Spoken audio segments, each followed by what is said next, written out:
Y'all know who it is. Y'all know what it is. It's Matthew Shack. We're watching the Republican convention. Dana White's speaking right now. And we're about to see what's going on right now on this channel, man. So hope you guys are watching it, because I'm not going to air it, but we will be listening and we will be getting reactions. We're going to find out right now what's going down. Salute to everybody on this chat, man. Let's see what we got. Whether you were born in this country or came here from someplace else, this is the last real land of opportunity.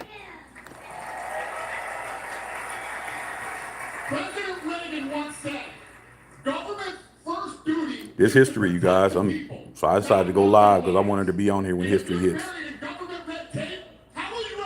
Regardless of whether or not you like it or not, it's history. How can you ever afford to start a family? And if you don't feel safe in your own town, why would you ever buy a house? I know that President Trump is fighting to save the American dream, and that's what's at stake in this election. Hope you guys are ready, man. We're about to go and see what's going on. We're going to see this man come out here and see what he got to say. I know President Trump is a proven leader, a fearless leader, and this country was in a much better place. We watching it, Bill. Dana White's on right now. He's on doing the introduction, and we about to find out what it is right now. This election, we all get to choose. I know I'm going to choose strength and security. I know I'm going to choose opportunity and prosperity. I know I'm going to choose real American leadership and a real. Put your comments down. I'll read them when the time is right. But we're gonna find out what's going on right now. We're gonna see what it is from the man himself.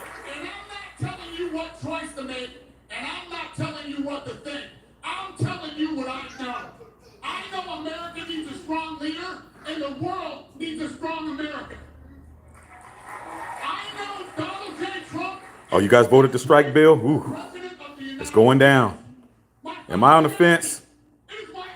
Man, only thing I'm concerned about is how it's going to affect my pocketbook. Here we go. Let's see. Let's see what it is. Let's see what's going on. We've been waiting. We've been waiting 4 or 5 days. Down.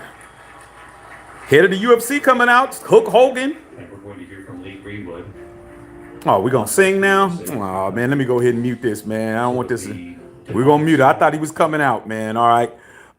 Hey, man, salute to the chat, man. We went live earlier talking about the financial implications of what will happen if Trump and Vance hit the White House, man. So if you're talking about investments and where the money is gonna be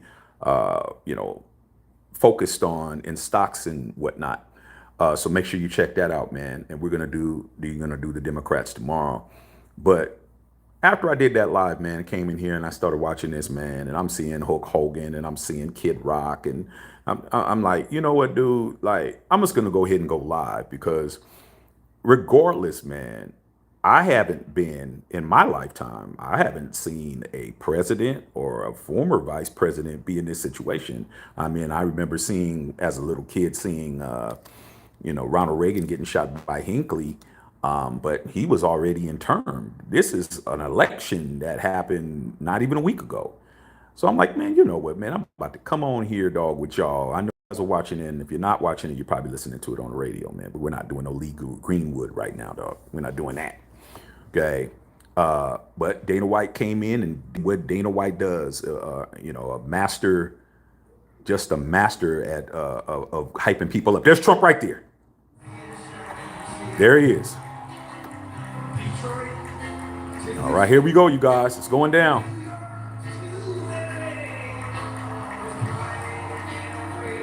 Okay. He's on, man. He's on stage. Blue suit, red tie.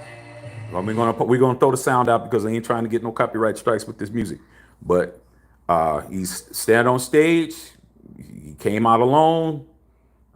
He ain't had nobody walking him there. And we about to see what it is, man. We about to see what the man has to say.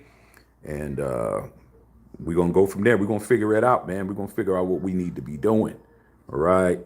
Salute to all you guys on here. Salute the entire chat, man. And when he starts talking, we're definitely going to let him talk. But while they're singing songs and doing all of that, okay, there's a teleprompter. So probably, here we go. Okay, the song ain't over yet, man. Okay.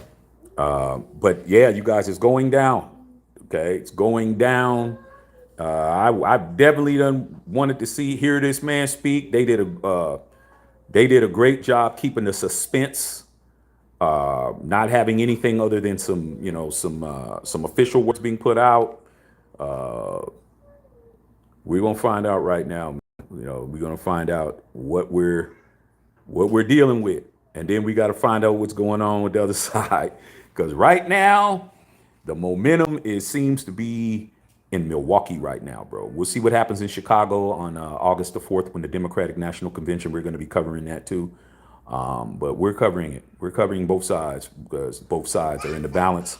And at the end of the day, that's what it's about. Okay.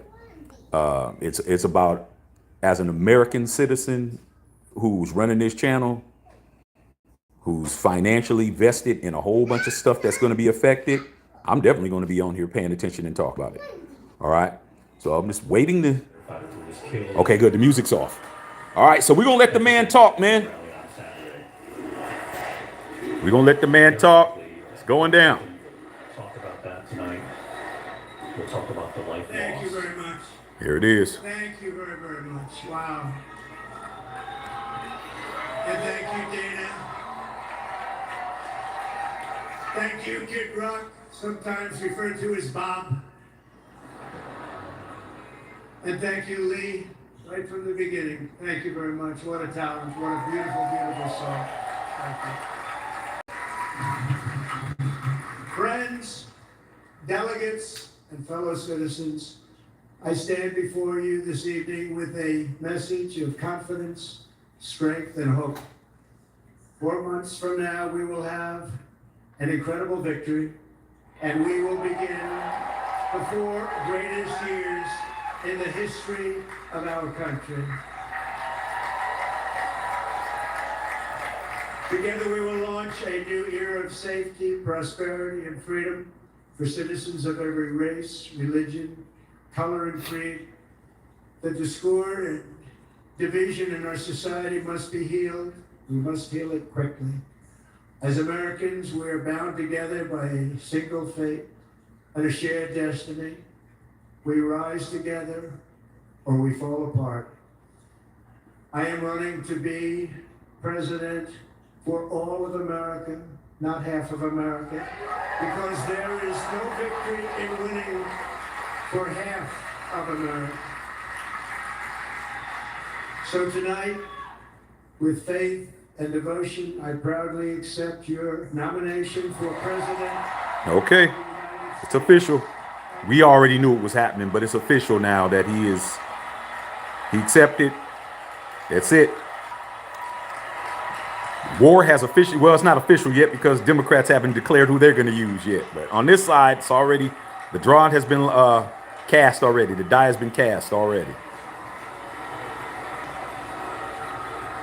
Thank you very much.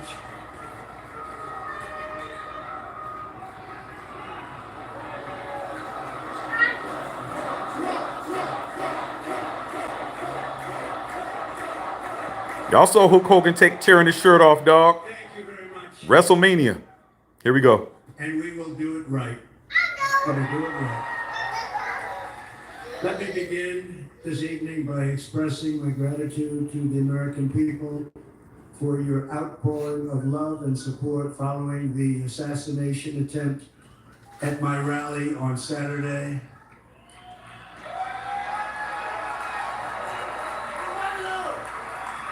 As you already know, the assassin's bullet came within a quarter of an inch of taking my life. So many people have asked me, what happened? Tell us what happened, please. And therefore, I will tell you exactly what happened.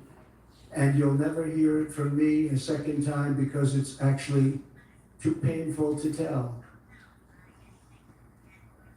It was a warm, beautiful day in the early evening in Butler Township in the great Commonwealth of Pennsylvania.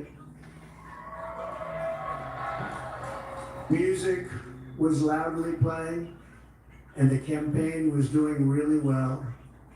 I went to the stage, and the crowd was cheering wildly. Everybody was happy. I began speaking very strongly, powerfully, and happily,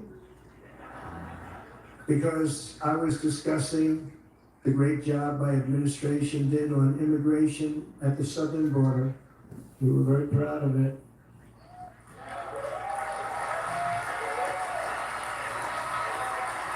Behind me and to the right was a large screen that was displaying a chart of border crossings under my leadership.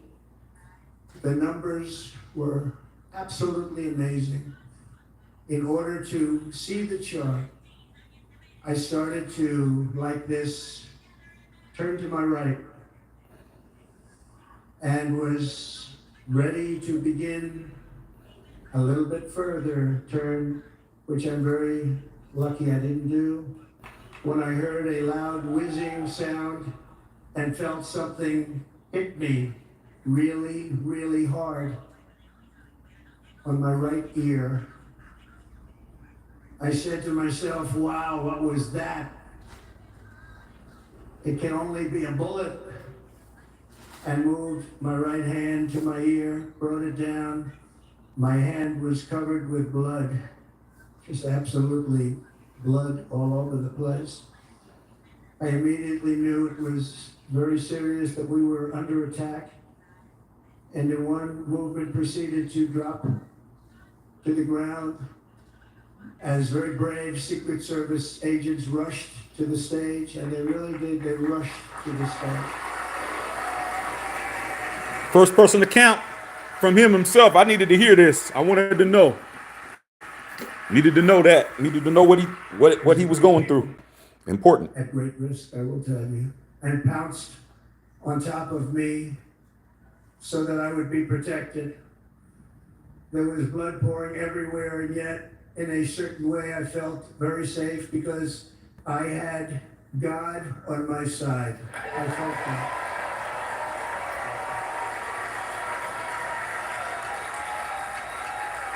Put your comments down. We're going to go over it after the speech. We're definitely going to talk about it.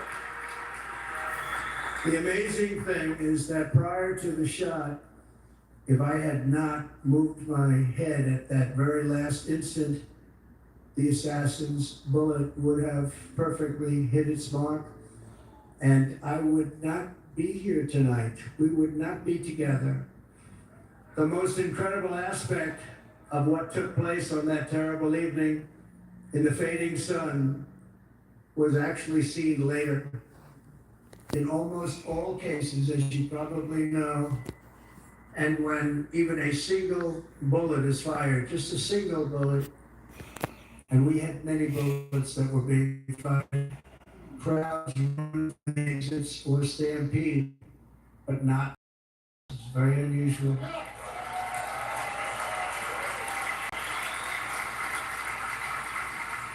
This massive crowd of tens of thousands of people stood by and didn't move an inch. In fact, many of them bravely but automatically stood up looking for where the sniper would be. They knew immediately it was a sniper. And then began pointing at him. You can see that if you look at the group behind me. That was just a small group compared to what was in front. Nobody ran, and by not stampeding, many lives were saved. But that isn't the reason that they didn't move. The reason is that they knew I was in very serious trouble. They saw it. They saw me go down. They saw the blood and thought, actually most did, that I was dead. They knew it was a shot to the head. They saw the blood. And there's an interesting statistic. The ears are the bloodiest part. If something happens with the ears, they bleed more than any other part of the body. For whatever reason, the doctors told me that night, said, why is there so much blood? He said, it's the ears, they bleed more. So we learned something, but they just They just, this beautiful crowd, they didn't want to leave me. They knew I was in trouble. They didn't want to leave me. And you can see that love written all over their faces. Salute to the chat, man. Incredible people. Salute to the chat. They're incredible people. Bullets were flying over us.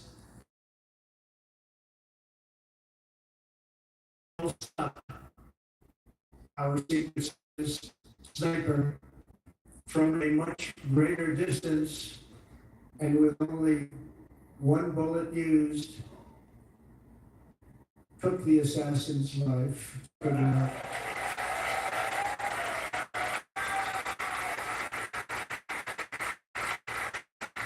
I'm not supposed to be here tonight. Not supposed to be here.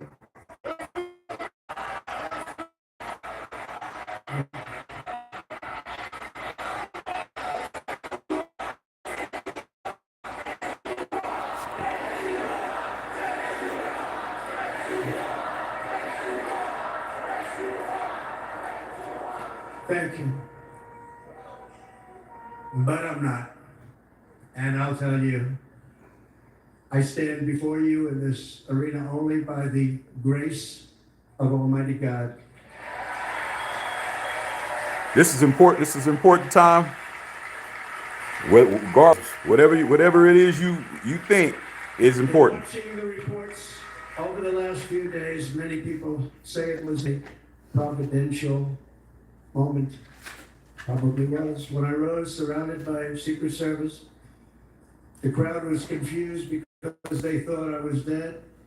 There was great sorrow. I could see that on their faces as I looked out. They didn't know I was looking out. They thought it was over. But I could see it, and I wanted to do something to let them know I was okay.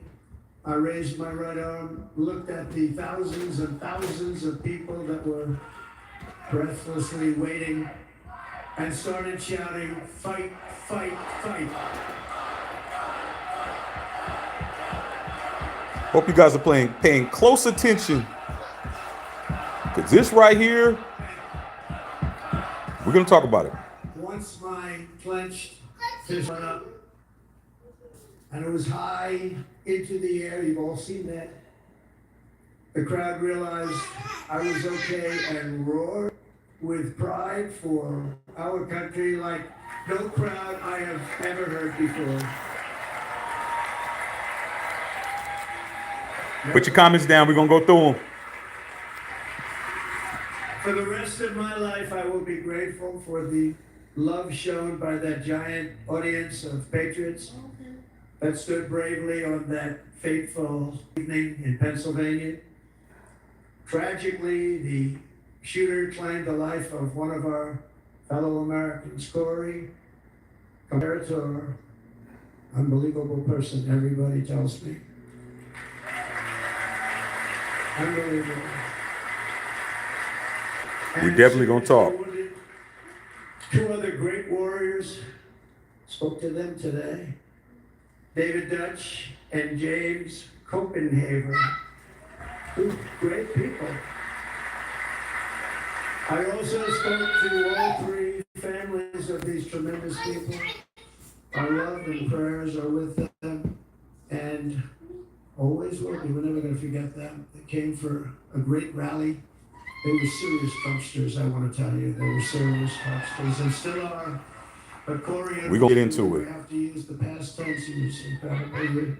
He was a highly respected former fire chief, respected by everybody. He was accompanied by his wife, Helen, incredible woman I spoke to today, devastated, and two precious daughters. He lost his life acting as a human shield to protect them from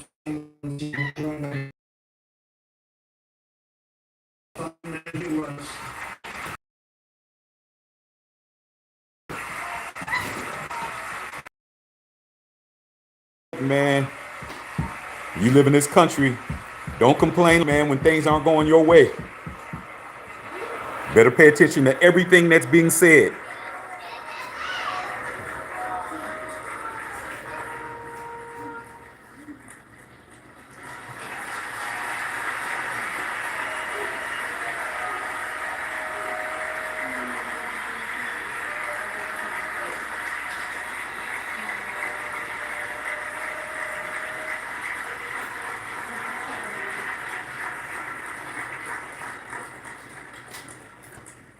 I want to thank the fire department and the family for seeing his helmet, his outfit, and it was just something, and they're going to do something very special when they get it. But we did something which cannot match what happened, not even close.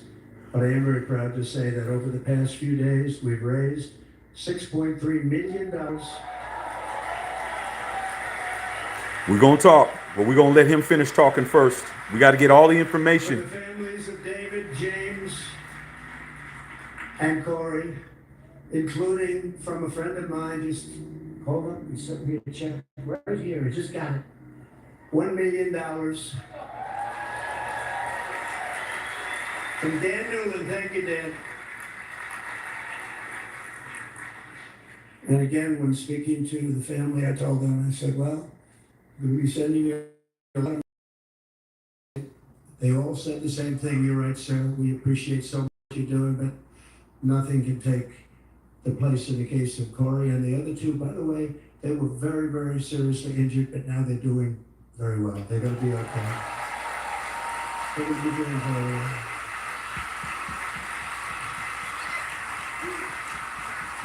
The Warriors. So now I ask that we observe a moment of silence in honor of our friend Corey. Crunchyroll. What's this? It's Crunchyroll.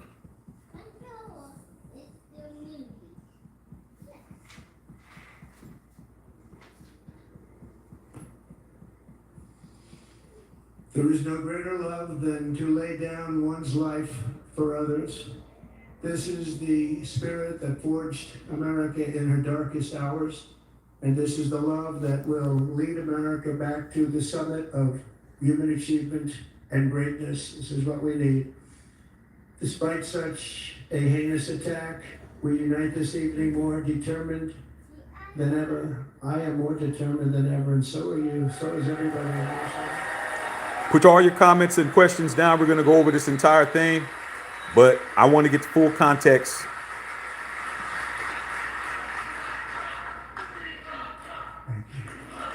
Thank you, baby.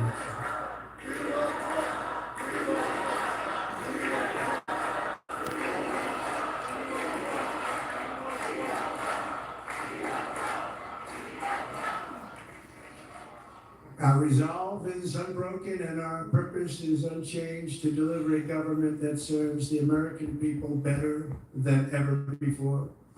Nothing will stop me in this mission because our vision is righteous and our cause is pure. No matter what obstacle comes our way, we will not break, we will not bend, we will not back down, and I will never stop fighting for you, your family, and our magnificent country.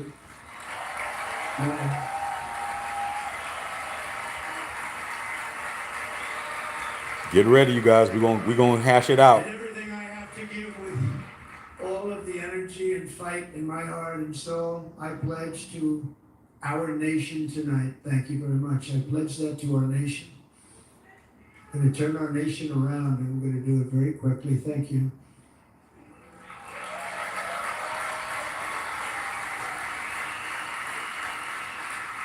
This election should be about the issues facing our country and how to make America successful, safe, free, and great again.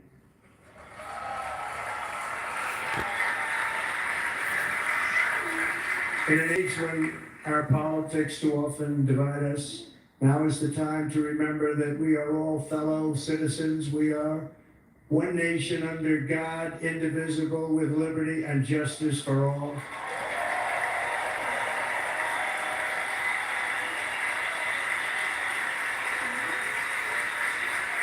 Milwaukee's the safest place in the world. Let's not criminalize dissent or demonize political disagreement, which is what's been happening in our country lately at a level that nobody has ever seen before. In that spirit, the Democrat Party should immediately stop weaponizing the justice system and labeling their political opponent as an enemy of democracy. Put all your comments down. We're going to go through them. Everybody, we're going to talk. Especially since that is not true. In fact, I am people of our country.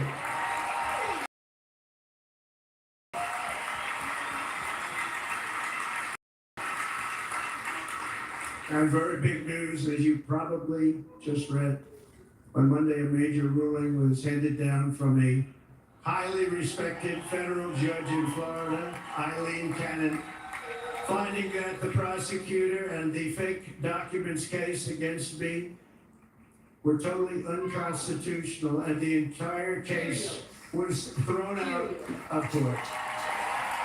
With all of that publicity thrown out of court. Hey, babe, can you turn the light on, please? If Democrats want to unify our country, they should drop these partisan witch hunts, which I've been going through for approximately 8 years. And they should do that without delay and allow an election to proceed that is worthy of our people. We're going to win it anyway. Yes. But worthy of our people. On this journey, I am deeply honored to be joined by my amazing wife, Melania. Hey, babe, can you turn on the light or have Matthew turn the light on, please? Up there. Thank you.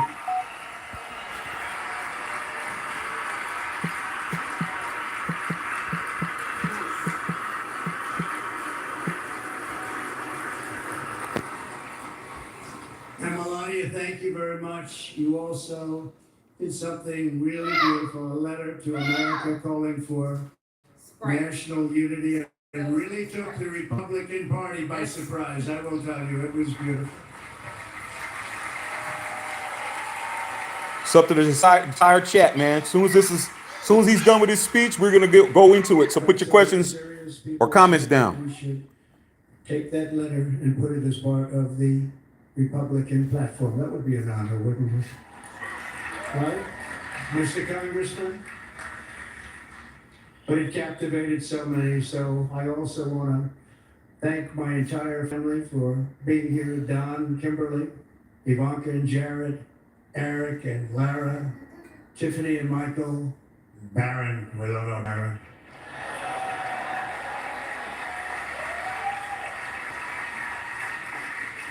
And of course, my 10 wonderful grandchildren, you saw a few of them up there on my lap before.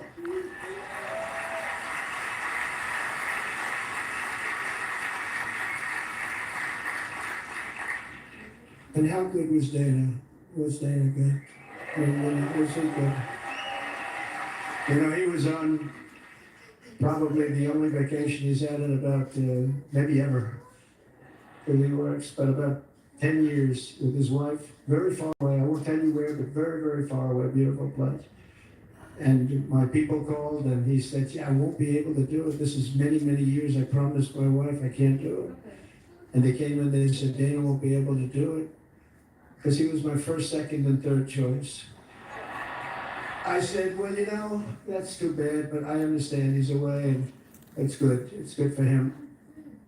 And that was it. About 3 minutes later, she came back in, sir. Dana told he's going to do it.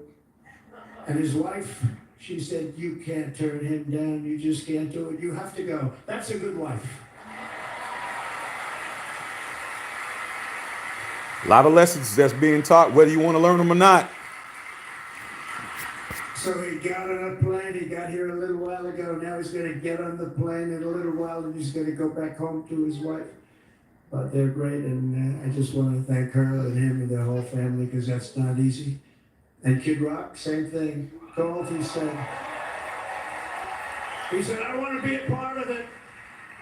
I want to be a part, because, you know, Kid does his great song, Big, Big Monster Song. I had no idea. You know, he became a friend of mine over the last 10 years. And he's amazing. Everyone loves him. I didn't even know how big he was. You know, he has rallies. 35, 40,000 people he gets every time he goes out. I think he's making so much money, he doesn't know what the hell to do with it, you want to know? And then we have my other friend, and I've known him so long, and we took that song, and it was a big success, but we made that. I saw a chart of great songs to America. That was number Put all your one questions chart down. recently, number one, so... That's Lee Greenwood, very special, beautiful person. He's a beautiful man. As soon as the speech is over, we're going to go word for word. They wanted to be here, they called. And how about the Hulkster? How good was he? See? Where is he? Boy, oh boy. Salute to the chat. I hope all you guys are chilling. Hope you guys are all doing your thing. We're about to get into it. They may call that entertainment. I know about entertainment, but when he used to lift a 350-pound man over his shoulders and then bench press him 2 rows into the audience, I said, maybe entertainment, but he is one strong son of a gun. I watched it many times. There are a lot of entertainers that can do that, right? You were fantastic. Thank you very much. Followed by Eric. What was that all about? Boy, that was good. I didn't want to really come up here. But he was so great, and he's such a good young man. He went through a lot of trouble, and Don last night was incredible. They went through so much trouble. They got subpoenaed more than any people probably in the history of the United States. Every week they get another subpoena from the Democrats, crazy Nancy Pelosi.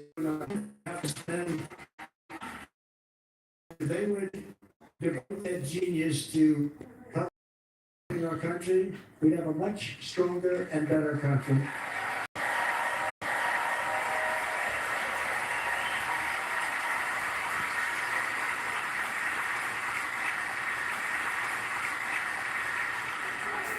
And Jason, the biggest star in country. Jason, thank you for being here. Jason, thank you very much. Jason all day, he's good. I like his wife even better, by the way. She's here. Thank you, Jason. But I'm thrilled to have a new friend and partner fighting by my side. The next Vice President of the United States, the current Senator from Ohio, JD Vance, and his incredible wife, Usha. Okay, I've never seen JD Vance's wife until now. I didn't know what she looked like. She's Indian. Looked like she's Indian descent. What's going on, man? Salute to the entire chat, man. We're definitely going to talk about it. Vice President is going to be great with this country and with this movement, greatest movement in the history of our country, Make America Great Again. When they criticize it, they said, we're going to try and stop. Make America Great Again. What are you going to stop? There's nothing to stop. They said, oh, that's right. It's very tough to fight it. And all of the people that did try and fight it have failed. But he's going to be with us for a long time, and it was an honor to select him. Great student at Yale. His wife was a great student. Yeah, I think India. They met at Yale. These are two smart people. So, JD, you're going to be doing this for a long time. Enjoy the ride. The youth movement, 39 years old. Republicans ain't playing. And a very special thank you to the extraordinary people of Milwaukee and the great state of... I'm just waiting for him to get at Joe Biden at the president. He hasn't said anything yet. I'm just waiting. And Green Bay's going to have a good team this year, right? They're going to have a good team. It's taking his time. They're going to have a good team. Most of the audience doesn't like it, but it's true. You're going to have a very good team this year.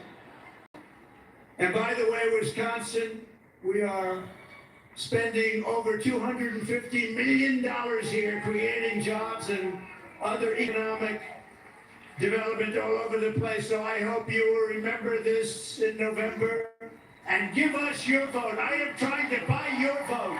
I'll be honest about that. That money, trying to tell you guys, that's why we're doing it. The bag is being secured. I promise we will make Wisconsin great again. We're going to have that. A lot of bags, a lot of promised bags out there. Mr. Governor, thank you. We're going to find out. I'm here tonight to lay out a vision for the whole nation. To every citizen, whether you're a young or old man or woman, Democrat, Republican or independent, black or white, Asian or Hispanic, I extend to you a hand of loyalty and of friendship. Together we will lead America to new heights of greatness like the world has never seen before. We were right there in the first term. We hit with COVID. We did a great job. Nobody knew what it was, but nobody's ever seen an economy pre-COVID. And then we handed over a stock market that was substantially higher than just prior to COVID. Coming in, did a great job. Never got credit for that. We got credit for the war and defeating ISIS and so many things. The great economy, the biggest tax cuts ever, the biggest regulation cuts ever, the creation of Space Force, the rebuilding of our military. We did so much. We did so much. Right to try is a big deal. We got right to try. They were trying to get that for 52 years. Somebody's terminally ill, and hopefully there's nobody in this audience, but it does happen a lot. They're terminally ill and they can't use our new space age drugs and other things that we're way ahead. We're the greatest doctors in the world, the greatest laboratories in the world, and you can't do it. They've been trying to get that approved for 52 years. Wasn't that easy? The insurance companies didn't want to do it. They didn't want the risk. The labs didn't want to do it because if it didn't work, people are pretty far down the line toward death. They didn't want to do it. The doctors didn't want to have it on their record, so I got everybody into an office. 52 years they tried. Sounds simple, but it's not. And I got them to agree that somebody that needs it will, instead of going to Asia or Europe or someplace, or if you have no money, going home and dying, just dying. We got them to sign an agreement, agree to it, where they're not going to sue anybody. They're going to get all of this stuff. They're going to get it really fast. And what's happened is we're saving thousands and thousands of lives. It's incredible. Great to try. Put all your comments down. All your comments will be addressed after he's done. Our leadership, the United States will be respected again. No nation will question our power. No enemy will doubt our might. Our borders will be totally secure. Our economy will soar. We will return law and order to our streets, patriotism to our schools, and importantly, we will restore peace, stability, and harmony all throughout the world. But to achieve this future, we must first... Matthew, please stop making that noise. From failed My 4-year-old. and incompetent leadership. We have totally incompetent leadership. This will be the most important election in the history of our country. Under the current administration, we are indeed a nation in decline. We have an inflation crisis that is making life unaffordable, ravaging the incomes of working and low-income families, and crushing, just simply crushing our people like never before. They've never seen anything like it. We also have an illegal immigration crisis that is taking place right now as we sit here in this beautiful arena.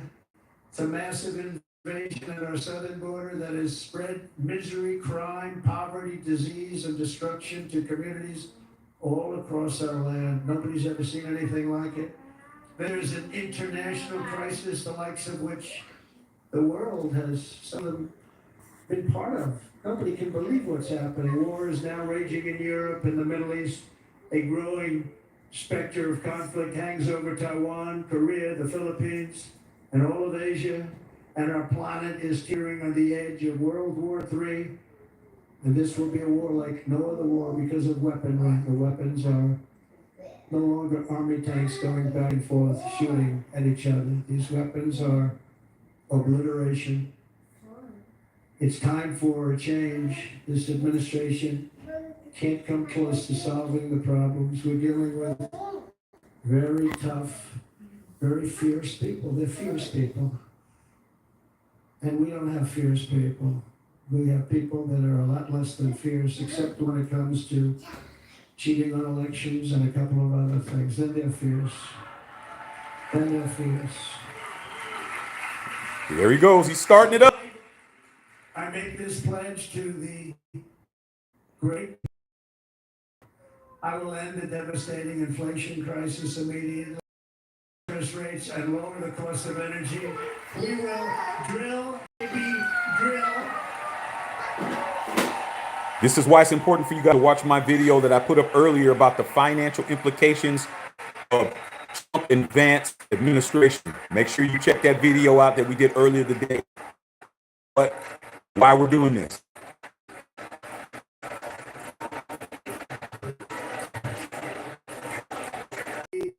Large scale decline in prices. Prices will start to come down. Energy raised it. They took our energy policies and destroyed them. Then they immediately went back up. By that time, so much was lost. We were doing at levels that nobody's ever seen before. We'll end lots of different things. We'll start paying off debt and start lowering taxes even further. We gave you the largest tax cut. We'll do it more.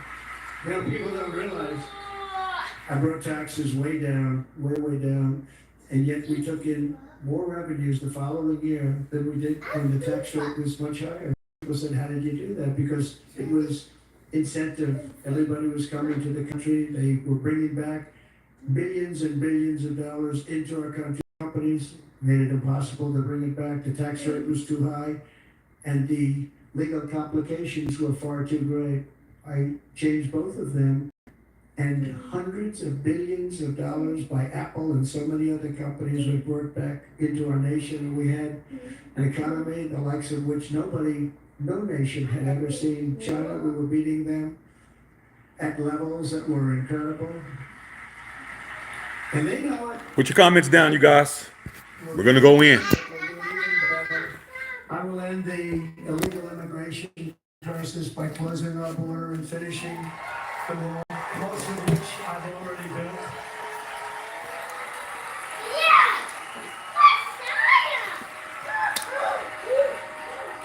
And the wall, we were dealing with a very difficult Congress. And I said, oh, that's okay. We won't go to Congress. I call it an invasion. We gave our military almost $800 billion. I said, I'm going to take a little of that money. This is an invasion. We built, most of the wall is already built. And we built it through using the funds because what's better than that? We have to stop the invasion into our country that's killing hundreds of thousands of people a year. All right. I don't want to keep holding my phone. Holding my phone is getting too much. I will end every single international crisis that the current administration has created, including the horrible war with Russia and Ukraine, which would have never happened if I was president, and the war caused by the attack on Israel, which would have never happened if I was president. Iran was broke. Iran had no money. Now Iran has $250 billion. They made it all over the last 2.5 years. They were broke. I watched the other day on a show called Deface the Nation. Has anyone seen it? And they had a congressman who was a Democrat say, well, whether you like him or not, Iran was broke. Now we're doing something. I told China and other countries, and they were ready to make a deal. Iran was going to make a deal with us. And then we had that horrible result that we'll never let happen again. The election result, we're never going to let that happen again. They used COVID to cheat. We're never going to let it happen again. And they took off all the sanctions and they did everything possible for Iran. And now Iran is very close to having a nuclear weapon, which would have never happened. This is a shame what this administration, the damage that this administration has done. And I say it often, if you took the 10 worst presidents in the history of the United States, think of it, the 10 worst, added them up, they will not have done the damage that Biden has done. There he is. I'm gonna use the term That's the first swing. I'm not going to use the name anymore, just one time. The damage that he's done to this country is unthinkable. It's unthinkable. Together we will restore vision, strength, competence, and we're going to have a thing called common sense, making most of our decisions, actually. It's all common sense. I was waiting for him to say his name. Years ago, under my presidency, I was waiting. we had the most secure border and best economy in the history of our country, in the history of the world. We had the greatest economy in the history of the world. We had never done anything like it. We were beating every country, including China, by leaps and bounds. Nobody had seen anything like it. We had no inflation, soaring incomes were going.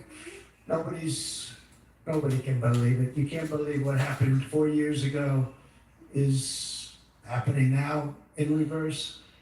And the world was at peace. Inflation has been a killer for our country. No matter what you make it doesn't matter because inflation is eating you alive. People that were putting away money, they were making great wages, the highest they've ever made, but they were putting away a lot of money. Now they are just being destroyed. They're not putting away anything. They're barely living. They're going into savings accounts.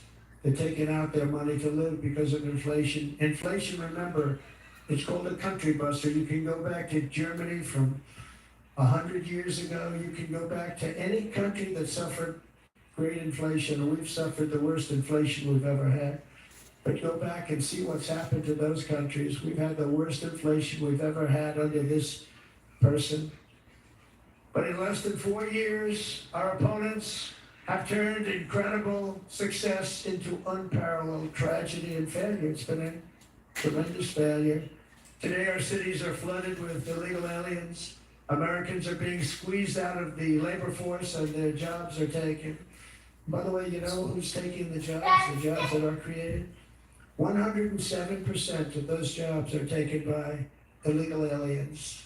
And you know who's being hurt the most by millions of people pouring into our country? The black population and the Hispanic population, because they're taking the jobs from our black population, our Hispanic population, and they're also taking them from unions.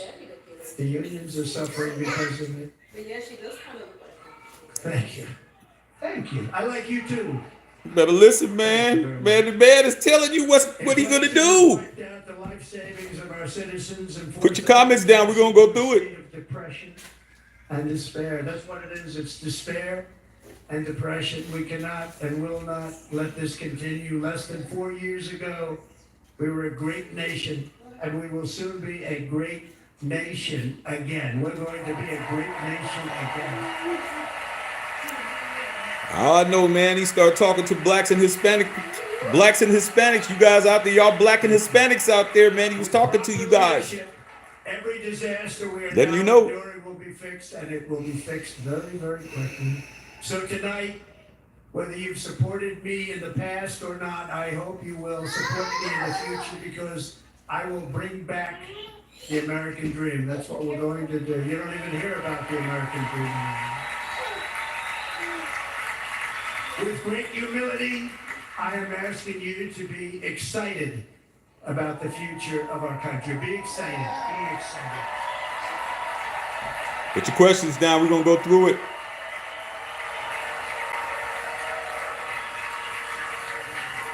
And by the way, the news reports, oh, look at all those big networks. Look at them. They're all here. But every one of them has said, this could be the most organized, best run, and most enthusiastic convention of either party that they've ever seen. Every single one.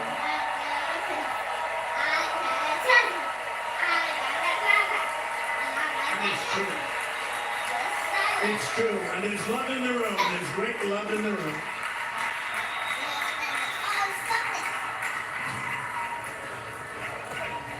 So I better finish strong, otherwise we'll blow it, and we can't let that happen. Now, this was great. All the great people that spoke, and everybody hit a home run. I mean, there's not one that I can think of where I said, oh, gee, that wasn't great. Every single person. I refuse to be the only one. Don't do that to me. They're already getting ready. See, I gave them an idea. Woo! Now, this was a great convention. This was, I think we're actually going to go home and miss it. You know, usually when they can, first of all, look at these crowds. You'd never have this at a convention. Look at these crowds.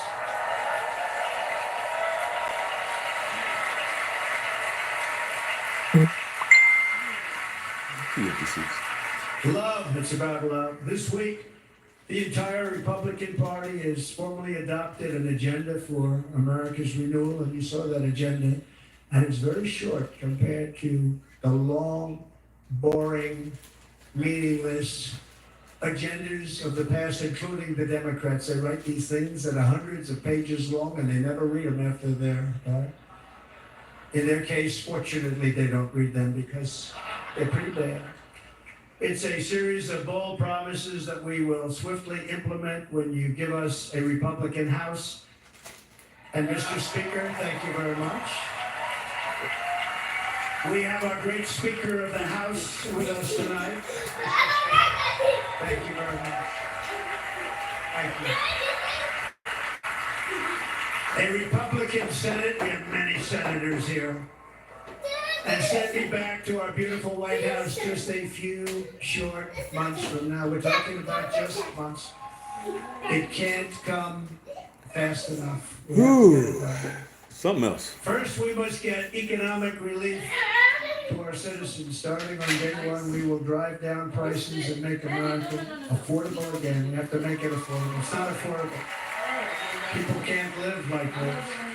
Under this administration, our current administration, groceries are up 57%, gasoline is up 60 and 70%, mortgage rates have quadrupled.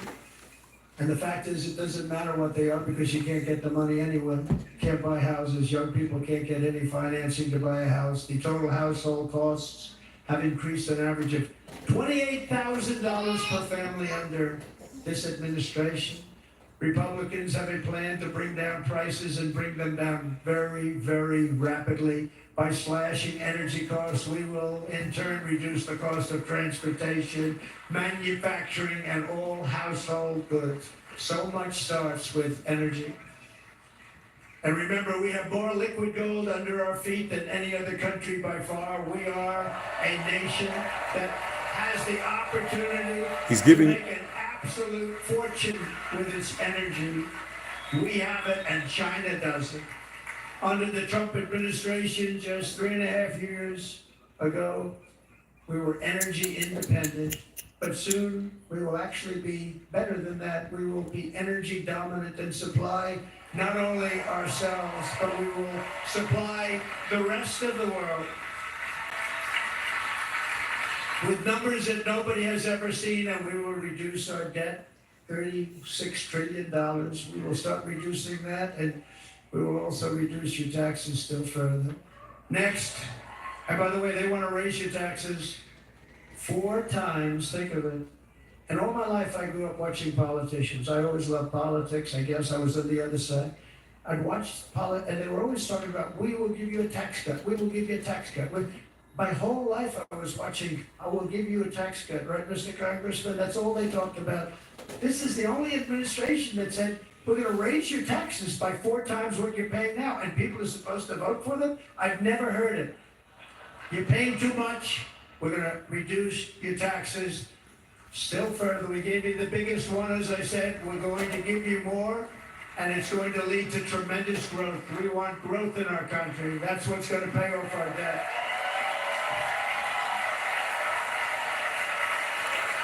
And next we will end the Think it's going to be an hour. Actually incredible waste of taxpayer dollars that is fueling the inflation crisis. They spent trillions of dollars on things having to do with the Green New Scam. It's a scam. And that's caused tremendous inflationary pressures in addition to the cost of energy. And all of the trillions of dollars that are sitting there not yet spent, we will redirect that money for important projects like roads, bridges, dams, and we will not allow it to be spent on meaningless green new scam ideas. We just talked about this earlier, about the financial implications on an earlier live. Make sure you check that out. And I will end the electric vehicle mandate on day 1.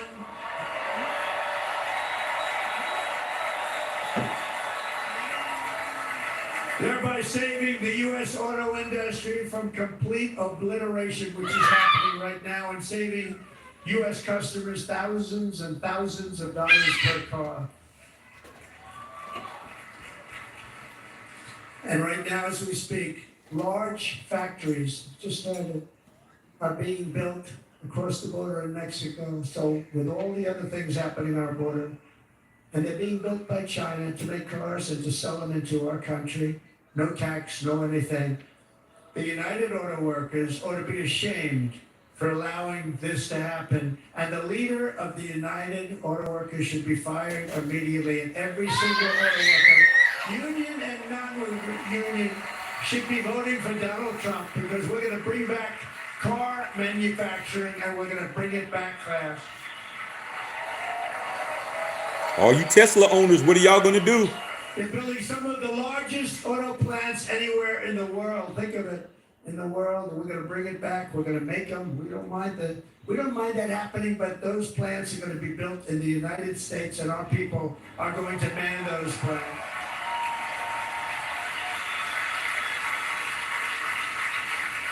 And if they don't agree with us, we'll put a tariff of approximately 100 to 200% on each car, and they will be unsellable in the United States.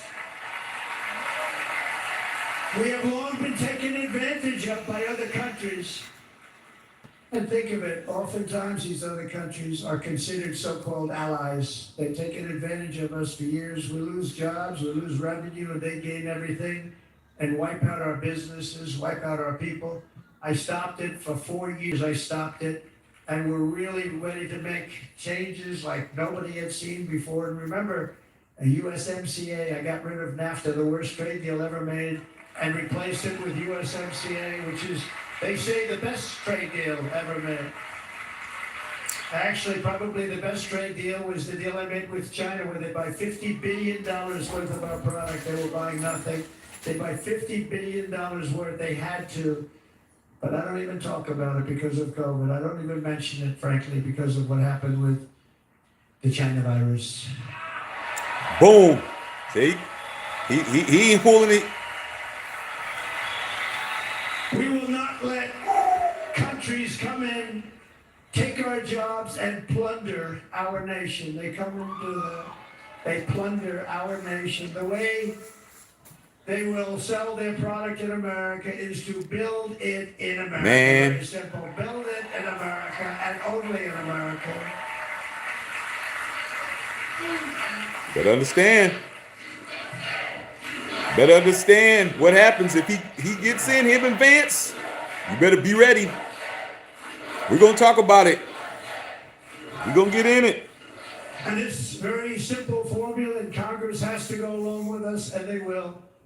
This very simple formula will create massive numbers of jobs. We will take over the auto industry again, and many, hundreds of thousands of jobs. We lost so many jobs over the years. If you go back 20, 25 years, they've stolen, going to China and Mexico, about 68% of our auto industry manufacturing jobs. We're going to get them all back. We're going to get them all back, every one of them. At the center of our plan for economic relief are massive tax cuts for workers that include something else that's turned out to be very popular, actually.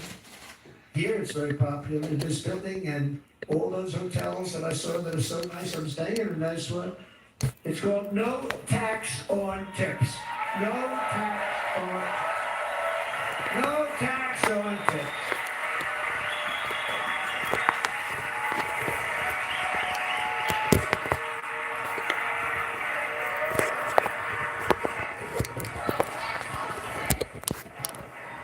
I got that by having dinner recently in Nevada, where we're leading by about 14 points. Hello. I'll see you there very soon, everybody. And we're having dinner at a beautiful restaurant in the Trump building on the Strip, and it's a great building, and the waitress comes over. How's everything going? A really nice person. How's everything going? Oh, sir, it's so tough. The government's after me all the time on tips. I said, well, they give you cash, would they be able to find them? She said, actually, I didn't know this. She said, very little cash is given. It's all put right on the check. And they come in and they take so much of our money, it's just ridiculous. And they don't believe anything we say. And they've just hired, as you know, 88,000 agents to go after them even more. And I said, this shows the level of my, most people go out there hire consultants, they pay millions of dollars. But I said to her, let me just ask you a question.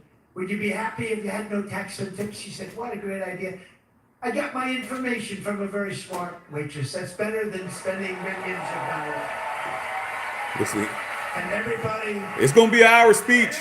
He's almost at an hour. Waitresses and caddies and drivers and everybody's a large large group of people that are being really hurt badly. They make money, let them keep their money. I'm going to protect Social Security and Medicare. Democrats are going to destroy Social Security and Medicare because all of these people, by the millions they're coming in, they're going to be on Social Security and Medicare and other things, and you're not able to afford it. They are destroying your Social Security and your Medicare. Under my plan, incomes will skyrocket, inflation will vanish completely, jobs will come roaring back, and the middle class will prosper like never, ever before, and we're going to do it very rapidly.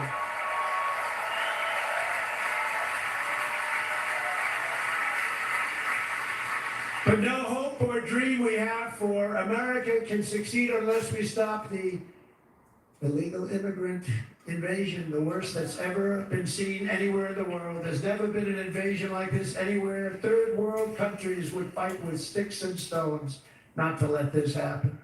The invasion at our southern border, we will stop it, and we will stop it quickly. You heard Tom Homan yesterday. Tom Homan, put him in charge and just sit back and watch. Brandon Judd, the Border Patrol, he's incredible. These guys, they, Put all your comments down. We're going to go through them. Easy if they don't have to do anything, but they want to. They're patriots. Brandon Judd, Border Patrol, ICE. ICE goes out. You have to see what ICE does with MS-13. These are probably the worst gang, and ICE goes in there. And I know a lot of people in these rows here, and they're very tough people, but they don't want to do this job.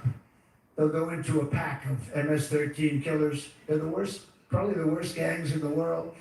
We have thousands of them. I moved thousands and thousands out in my 4 years. We moved them out, and it was a pleasure. But ICE would go right into a pack of these killers, and you see fists flying, you see everything flying, and then they take them. They put them in a paddy wagon. They take them back, and they get them out of our country. And the other countries weren't accepting them back, and I called up, and I said, tell them that we're not giving them economic aid anymore. And the next day, I got calls from all of these countries that were terminated. Billions of dollars we spent on economic aid to countries that does us, frankly, no good. And the next day I was called by everybody. I couldn't take all the calls. Sir, what's the problem? I said, you won't take your killers back that you sent in caravans into America. You won't take them back. Well, sir, if you'd like us to, we would give very serious consideration to do it, man. And within 24 hours, they were being taken back for years and years. When I first came in, they said President Obama tried to get them to go back, and they wouldn't accept them. They put planes on the runway so you couldn't leave the plane. They closed the road so you couldn't take the buses at all, have to turn back. As soon as I said no more economic aid of any kind to any country that does that, they called back and they said, sir, it would be a great honor to take MS-13. We love them very much. We love them very much, sir. We'll take them back. Put your questions down. We're going to definitely go through it. Heart of the Republican platform. Hour plus. He's already an hour plus in. Border nightmare and fully restore the sacred and sovereign borders of the United States of America. And we're going to do that on day one. Hour plus. That means two things in day one, right? Drill, baby, drill, and close our borders.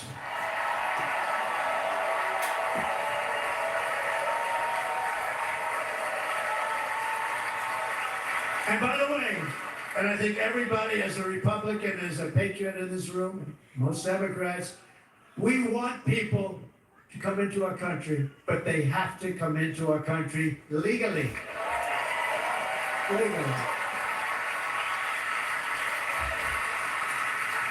Less than 4 years ago, I handed this administration the strongest border in American history. But you can see on the chart that saved my life, that was the chart that saved my life. I said, look it, I'm so proud of it. I think it's one of the greatest, it was done by the Border Patrol, one of the greatest charts I've ever seen. It showed everything just like that. You know the chart. Oh, there it is. That's pretty good. Wow. Last time I put up that chart, I never really got to look at it. But without that chart, I would not be here today.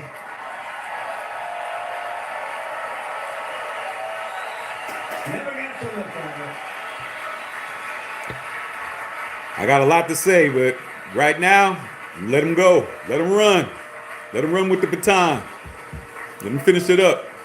I said, you gotta see this short. I was so proud of it, and by the time I got to there, I never got to see it that day. But I'm seeing it now, and I was very proud. And if you look at the arrow in the bottom, that's the lowest level, the one on the bottom, heavy red arrow. That's the lowest level of illegal immigrants ever to come into our country, recorded history, right there. Right there. And that was my last week in office.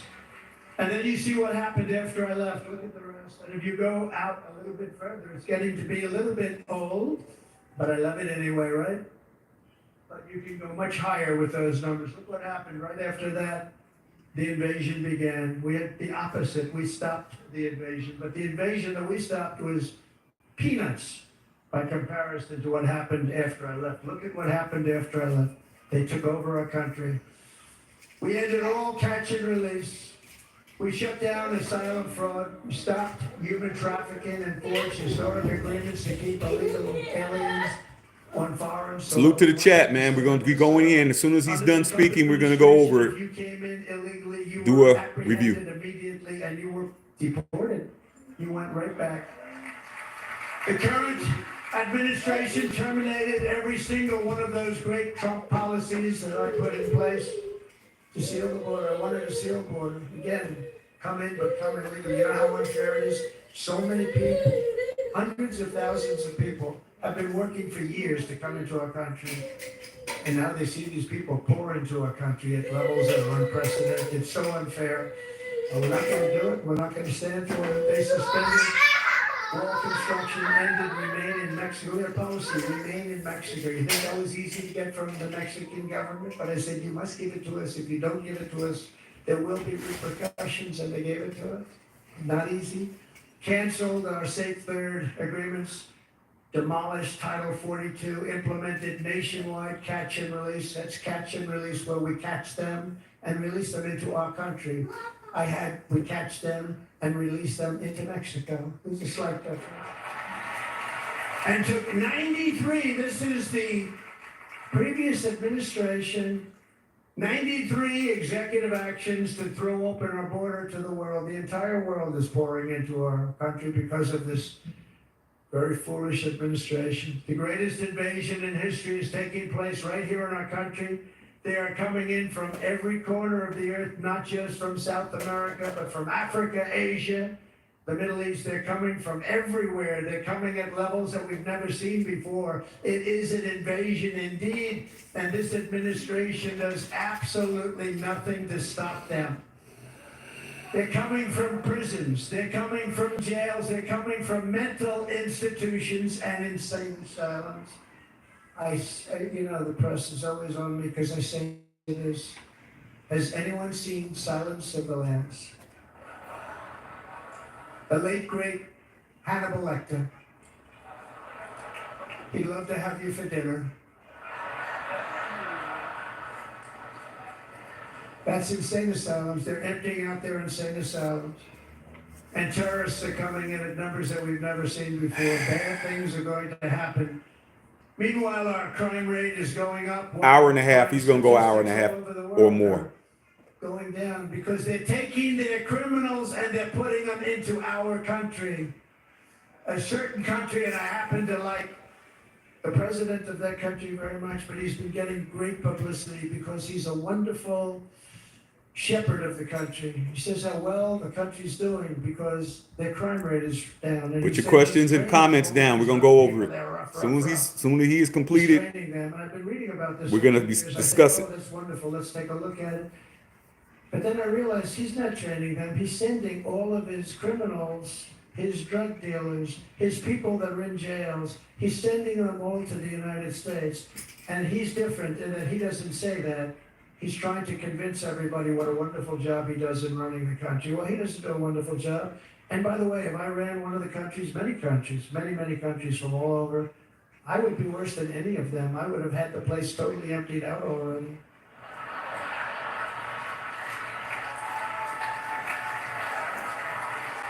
But we become a dumping ground for the rest of the world, which is laughing at us. They think we're stupid.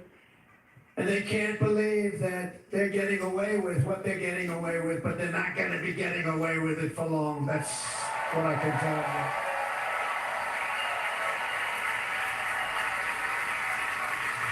you. In Venezuela, Caracas, high crime. Caracas, Venezuela, really a dangerous place, but not anymore. Because in Venezuela, crime is down 72%. In fact, if they would ever win this election, I hate to even say that, we will have our next Republican convention in Venezuela because it will be safe. Our cities will be so unsafe, we will not be able to have it there. In El Salvador, murders are down by 70%. Why are they down?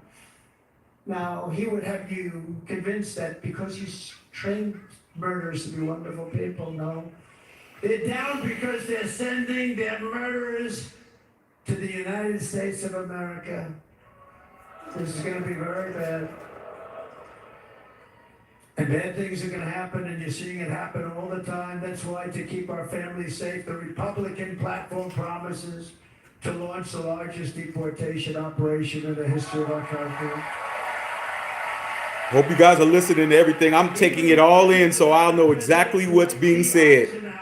Ain't going to be no more guesswork. Many years ago, he was a moderate, but he believed very strongly in borders. He had the largest deportation operation we've ever had. Just recently, I spoke to the grieving mother of Jocelyn Nungary, a wonderful woman, a precious 12-year-old girl from Houston who last month was tied up, assaulted, and strangled to death after walking to the convenience store just a block away from her house. Her body was dumped near the side of the road in a shallow creek, found by some onlookers who couldn't believe what they had witnessed.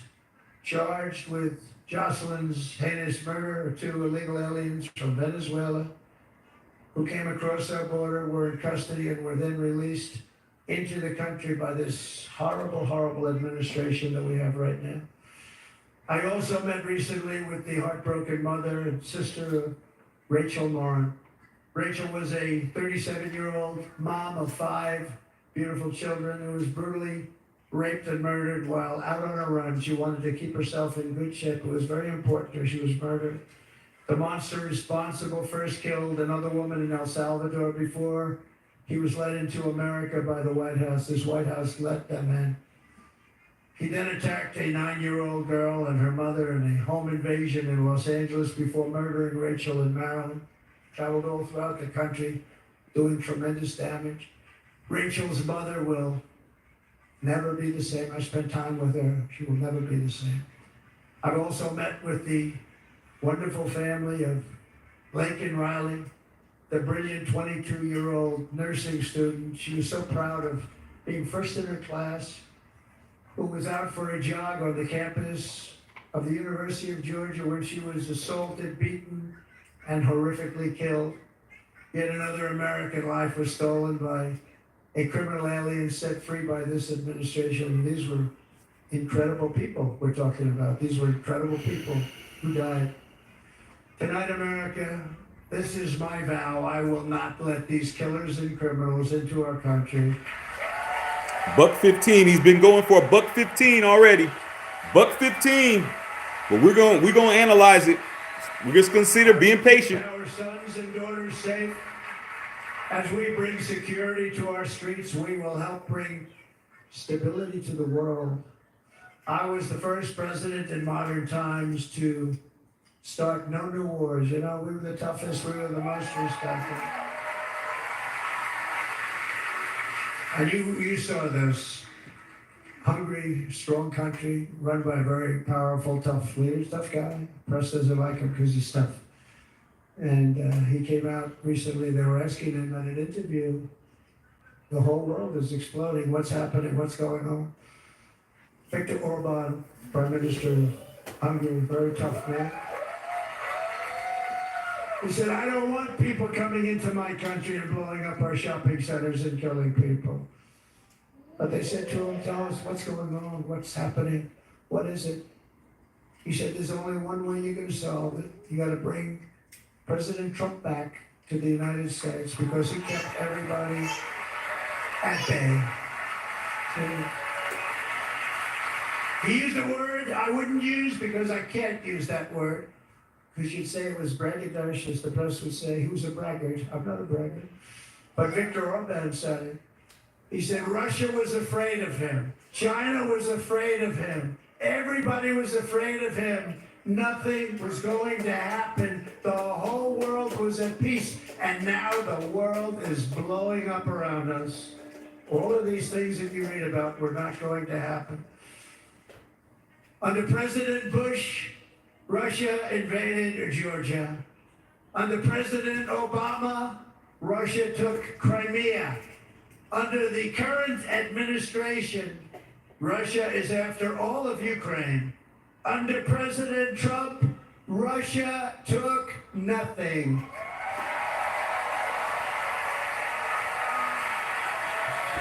I hope he's gonna tie it up, man, so we can get to it. We can get to the fun part.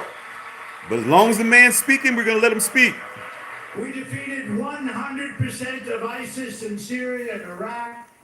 Something that was said to take 5 years, sir. It'll take 5 years, sir. We did it in a matter of a couple of months. We have a great military. Our military is not woke. It's just some of the fools on top that are woke.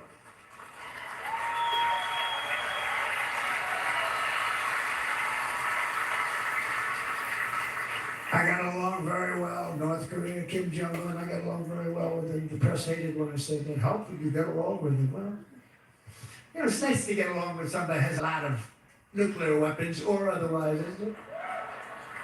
See, in the old days, they say, that's a wonderful thing. Now they say, how could you possibly do that? But now I got along with them, and we stopped the missile launches from North Korea. Now North Korea's acting up again, but when we get back, I get along with them. He'd like to see me back, too. I think he misses me, if you want to know the truth. Our opponents inherited a world of peace and turned it into a planet of war. We're a planet of war. Look at that attack on Israel. Look at what's happening with Ukraine. The cities are just bombed out. How can people live like that with buildings, massive buildings are falling to the ground? It began to unravel with the disastrous withdrawal from Afghanistan, the worst humiliation in the history of our country. We have never had a humiliation like that. 13 heroic U.S. service members were tragically and needlessly killed. 45 others were horrifically wounded. Nobody ever talks about that. No arms, no legs, face explosions, horrifically wounded. And by the way, we have a man in this room who's running for the U.S. Senate from a great state, Nevada, named Sam Brown, who paid the ultimate price. Thank you, Sam. Thank you, Sam. A lot of comments, because I'm browsing through what you guys are saying. A lot of you guys are saying some stuff on here. A lot of things are being said on here on this chat. Salute to the entire chat. Salute to you guys. Paid by anybody that is running for office, and I think he's going to do great.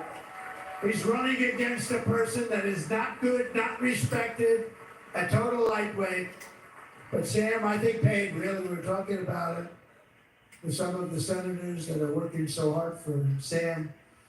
But he paid the biggest price of any senator ever to run for the Senate. I don't think anybody's ever what he did. He was a real hero, a really great person, and he's running, and I hope that everybody gets out and votes for Sam Brown.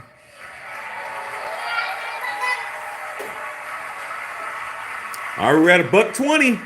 And we also left behind $85 billion worth of $1.20. military equipment, along with many American citizens were left behind. Many American citizens, emboldened by that disaster, Russia invaded Ukraine. They saw this group of people that were incompetent. We took the soldiers out first. No, we're going to take the soldiers out second. If they would have followed my plan, we had a great plan. But the plan only kicked in if they did everything perfectly, and they weren't doing things perfectly, so we said it doesn't kick in. You know, 18 months in Afghanistan, We didn't have one, so they were killing them left and right, snipers. And I spoke to the head of the Taliban. You've heard this story. Abdul, still there, still the head of the Taliban. The press got on me, why would you speak to him? I said, because that's where the killing is. I don't have to speak to somebody that has nothing to do with it. And I told him, don't ever do that. Don't ever do that again. Don't ever do that again. You're going to stop. Because during the Obama administration, many great people and soldiers, a lot of soldiers were being killed from long distance. I said, if you keep doing that, you're going to be hit harder than anybody's ever been hit by a country before.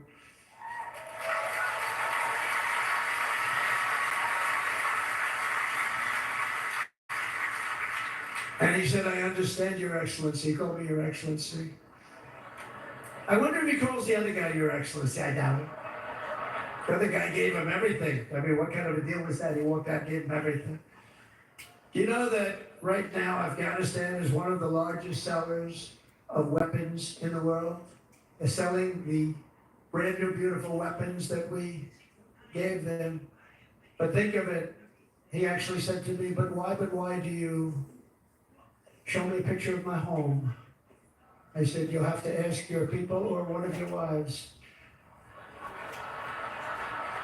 But he could figure it out. And for 18 months, we had not one attack on an American soldier by the Taliban. 18 months. Going for a $125. Can we say a $130? He's been on for well over an hour. We had that horrible day where soldiers were killed. I was not there because of a ridiculous election. But we had that horrible attack. And they also gave up Bagram, one of the biggest bases anywhere in the world, air bases anywhere in the world, the longest runways, most powerful, hardened, thickened runways. We gave it up. And I liked it not because of Afghanistan, I liked it because of China. It's 1 hour away from where China makes their nuclear weapons. And you know who has it now? China has it now. We were keeping that. And now China is likewise circling Taiwan, and Russian warships and nuclear submarines are operating 60 miles off the coast in Cuba. Do you know that? No, the press refuses to write about it. If that were me running this country and we had nuclear submarines in Cuba, I will tell you that the headlines every day would be, what's wrong with our president? You don't even hear this. You're not hearing about this. Russia has nuclear submarines and warships 60 miles away, Mr. Congressman, from Miami, by the way, happens to be here. Correct? In Cuba. That would not be stood for if it were somebody else. They don't want to mention it, but now maybe they will. And the entire world, I tell you this, we want our hostages back, and they better be back before I assume office, or you will be paying a very big price.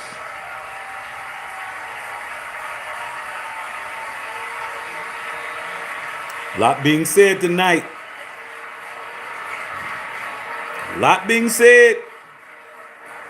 That's going to affect your future. With our victory in November, the years of war, weakness, and chaos will be over. I don't have wars. I had no wars other than ISIS, which I defeated, but that was a war that was started. We had no wars. I could stop wars with a telephone call. I could stop wars with just a telephone call. If properly stated, it would never start. We will replenish our military and build an Iron Dome missile defense system to ensure that no enemy can strike our homeland. And this great Iron Dome will be built entirely in the USA. We're going to build it in the USA. And Wisconsin, just like I gave you that massive ship contract, and you're doing a very nice job, Governor, right? Thank you, Governor. And they're doing a great job. In fact, I had a little design change. We gave them a tremendous, or essentially what we used to call destroyers. These are now most beautiful. They look like yachts. I said we have to take the bow and we have to make it a little nicer and a little point at the top instead of a flat nose. And the people at the shipyard said, this guy sort of knows what he's doing. We have the most beautiful ships, right, Governor? And everybody sitting over there. And it was a big contract. It's long, Justin Saw. I didn't know he was going to be going this long. I'm trying my best to keep my attention State span. of Wisconsin and all other states. Israel has an Iron Dome. They have a missile defense system. 342 missiles were shot into Israel, and only one got through a little bit. It was badly wounded. It fell to the ground, but most of them were. And Ronald Reagan wanted this many years ago, but we really didn't have the technology many years ago. Remember, they called it Starship, spaceship, anything to mock him. But he was a very good president, very, very good. I don't know what you guys on the East Coast, how y'all holding it down. I'm on the West Coast and I'm struggling here. Other countries have this and we don't. Struggling. We're going to build an Iron Dome over our country, and we're going to be sure that nothing can come and harm our people. And again, from an economic development standpoint, we're going to make it all right here. No more sending it out to other countries in order to help. It's America first. Trump rolling. He rolling. He rolling. Unleash the power of American innovation. And as we do, we will soon be on the verge of finding the cures to cancer, Alzheimer's disease, and many other diseases. We're going to get to the bottom of it. You remember this gentleman that I don't want to mention other than one time I had to, because when you say the 10 worst, I had to do it. I didn't want anybody to be confused. But this man said, we're going to find a cure to cancer. Nothing happened. We're going to get to the cure for cancer and Alzheimer's and so many other things. We're so close to doing something great. But we need a leader that will let it be done. We will not have men playing in women's sports. That will end immediately.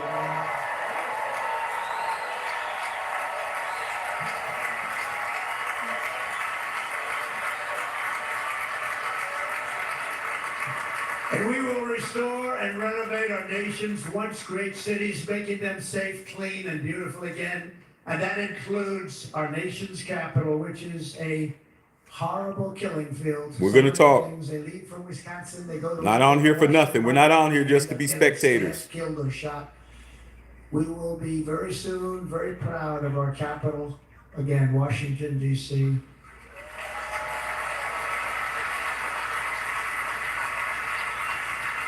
America is on the cusp of a new golden age, but we will have the courage to seize it. We're going to take it. We're going to make it a current. We're going to bring this into a golden age like never seen before. Remember this, China wants to do it, Japan wants to do it, all of these countries want to do it. We have to produce massive amounts of energy if we're going to produce the new, if you look at some of the things that have been done, and some of the things that we're going to do, but AI needs literally twice the electricity that's available now in our country. Can you imagine? But instead we're spending places where they recharge electric cars. They built 8 chargers at a certain location toward the Midwest. 8 chargers for $9 billion. Think of them as a tank for filling up your gas. Think of it. They spent $9 billion on 8 chargers, 3 of which didn't work. And you are going to do this all over our country, this crazy electric mandate.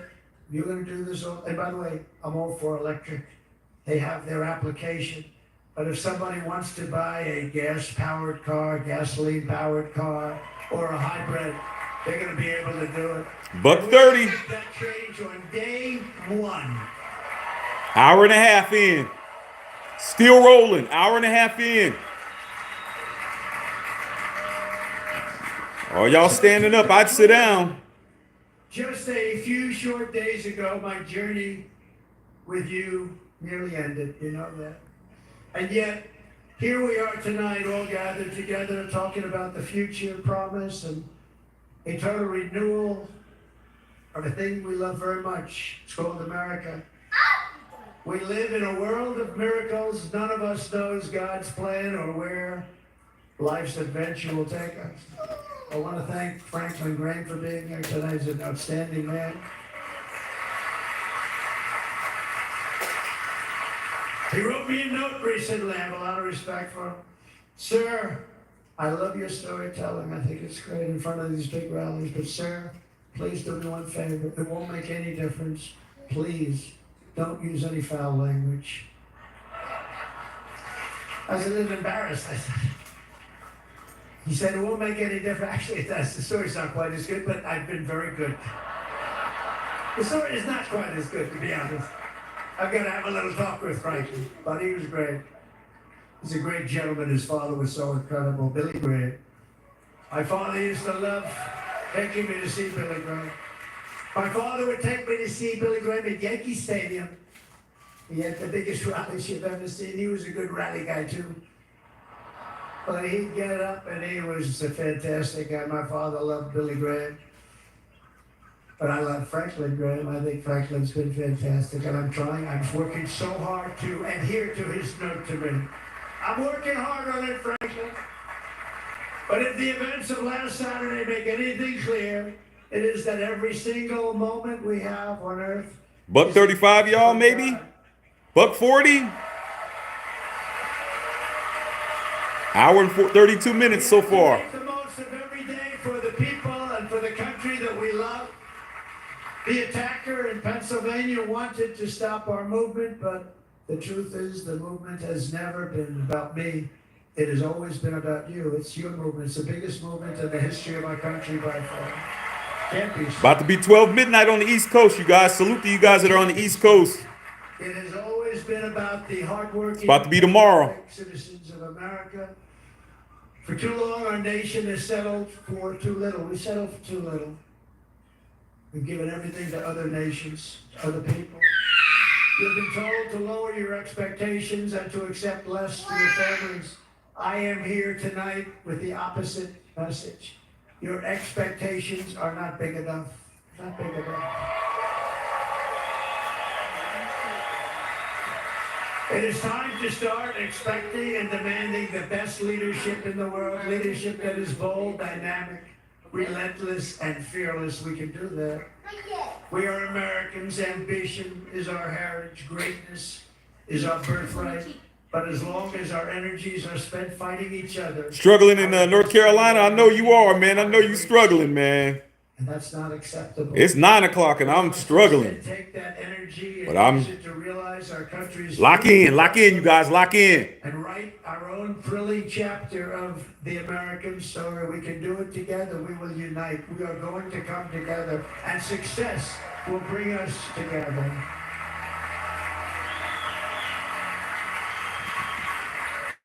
It is a story of love, sacrifice, and so many other things. And remember the word devotion. It's unmatched devotion. Our American ancestors crossed the Delaware, survived the icy winter at Valley Forge, and defeated a mighty empire to establish our cherished republic. They fought so hard, they lost so many. They pushed thousands and thousands of miles across a dangerous frontier, taming the wilderness to build a life and a magnificent home for their family.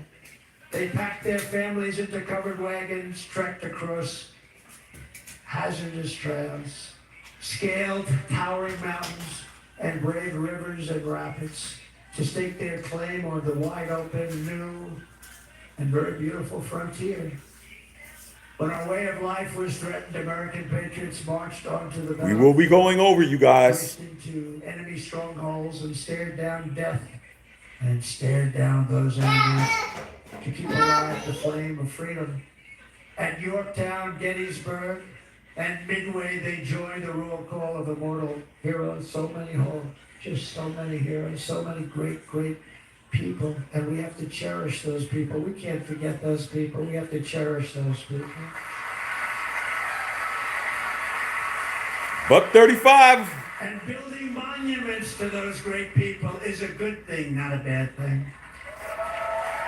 They saved our country. No challenge was too much. No hardship was too great. No enemy was too fierce.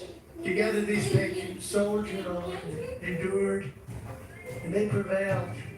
because they had faith in each other, faith in their country, and above all, they had faith in their God.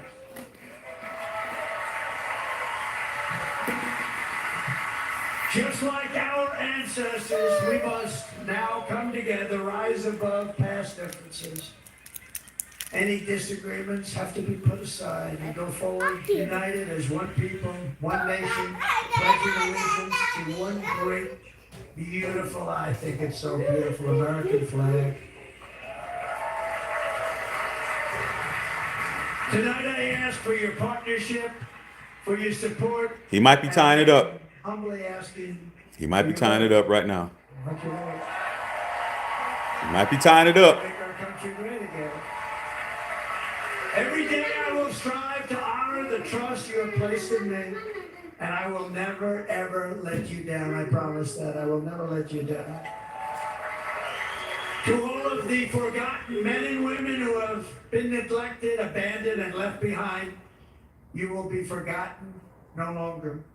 We will press forward, and together we will win, win, win.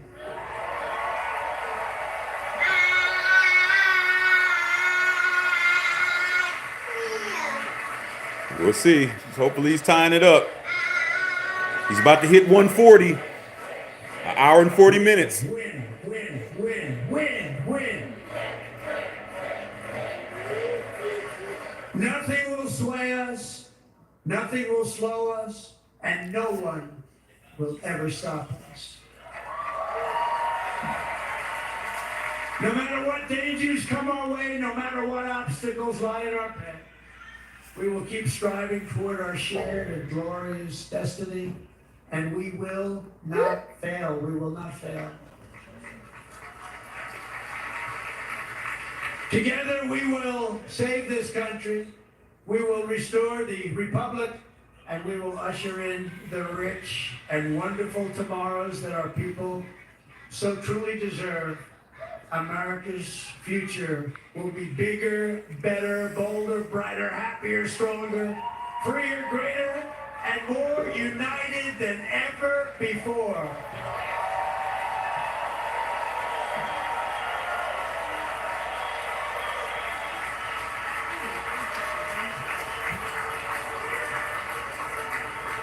And quite simply put, we will very quickly make America great again. Thank you very much. All right. Thank you very much, Wisconsin. God bless you. God bless you, Wisconsin. And Almost God bless 140. the United States of America, our great country. Thank you very much, everybody. Thank you. All right. There you have it, former President Donald Trump on the stage here in Milwaukee, Wisconsin. Okay, you guys. Former President Donald Trump. We listened to everything. We wanted to make sure that there was not going to be any guesswork. There's not going to be any ambiguity. There's not going to be any excuses, any, oh, he meant this. Oh, well, you got it wrong. Oh, you're taking it out of context. None of that. None of that. We wanted to make sure everything was said. The man, it was first time since the attempt on his life.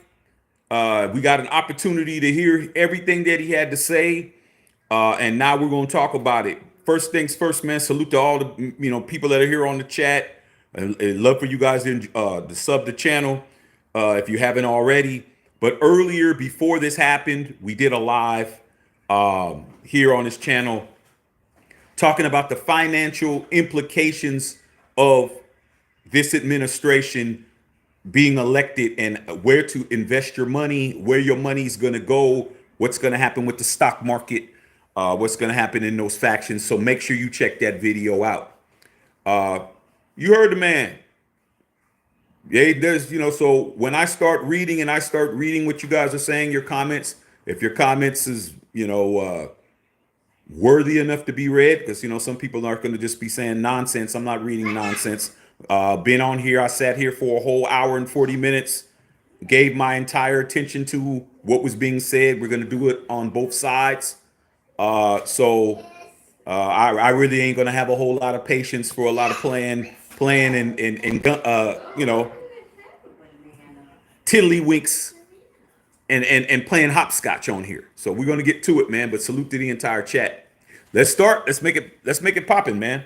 See what's going on. All right.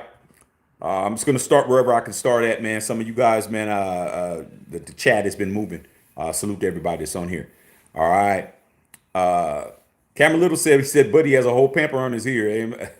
Hey, all I know is, man, based on the reports, and you know, obviously, I'm not him. I'm not one of his medical advisors. Should be a lot more than that, you know, based on what's being said. All right. Alexander Gamino said Biden 2024. How do you guys feel? How do you guys feel about what was being said? Okay. Did this speech sway you in any way? If you're a supporter, did it make you more supportive? If you're a non-supporter, did it make you less supportive? Did this buy confidence into the Republican Party for you? Did it buy into confidence for the Democratic Party for you? Okay, that's what we're going at, man. Okay, so you guys going in. Normand in the house, man. Good to see some of my regular subscribers on here. We're definitely going to be talking about this because this is going to affect our money. Okay, this is going to affect our economy. It's going to affect our lifestyle, our way of life. And you know, as much as people just want to talk about entertainment, with this stuff, this can affect that. All right. Okay. D. Ray Davis, man, I don't believe he's gonna say anything about yes, he did. He mentioned his name. I knew he was going to. I was just waiting. He mentioned Nancy Pelosi. He mentioned her with no hesitation, and he did mention President Biden. And he had, in his eyes, he had to do that, but I knew he was going to.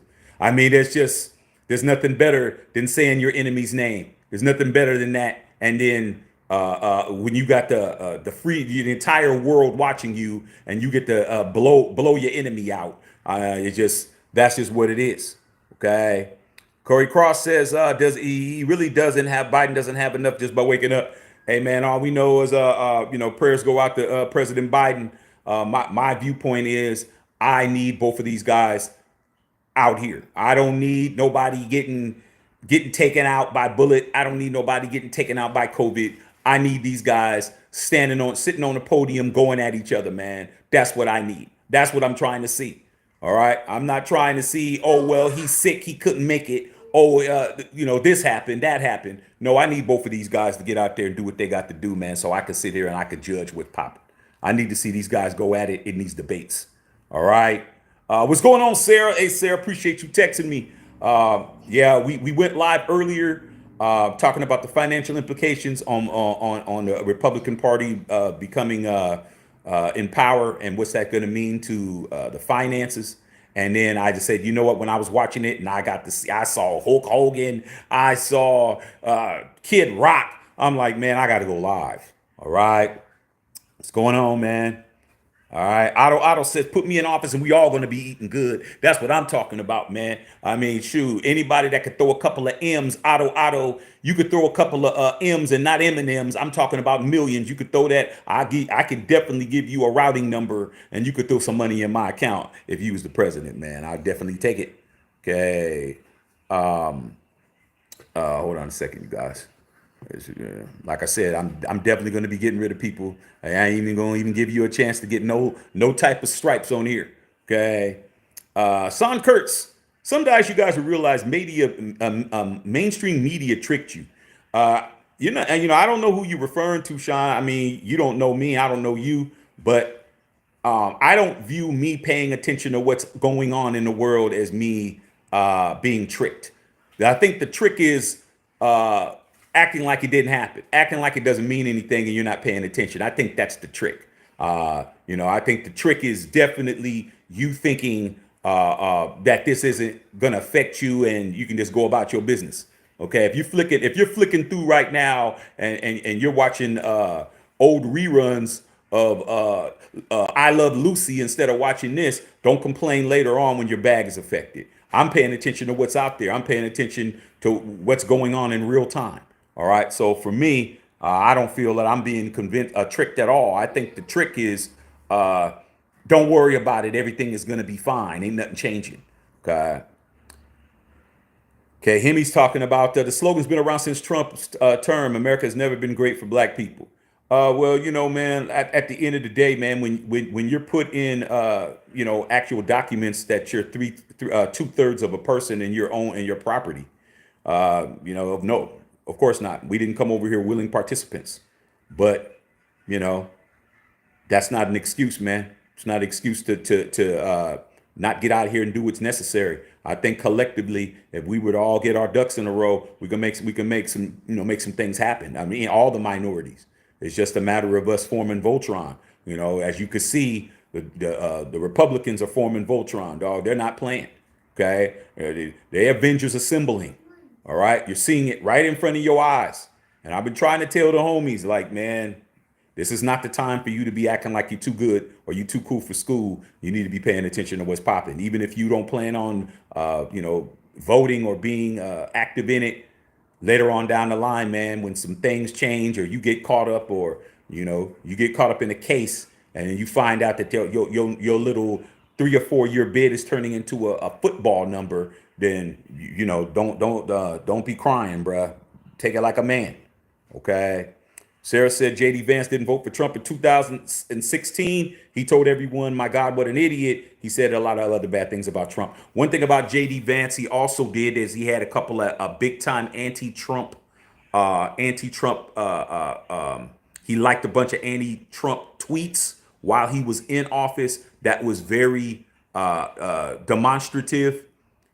But that all changed in 2022 when Trump gave him his endorsement for him to be a senator.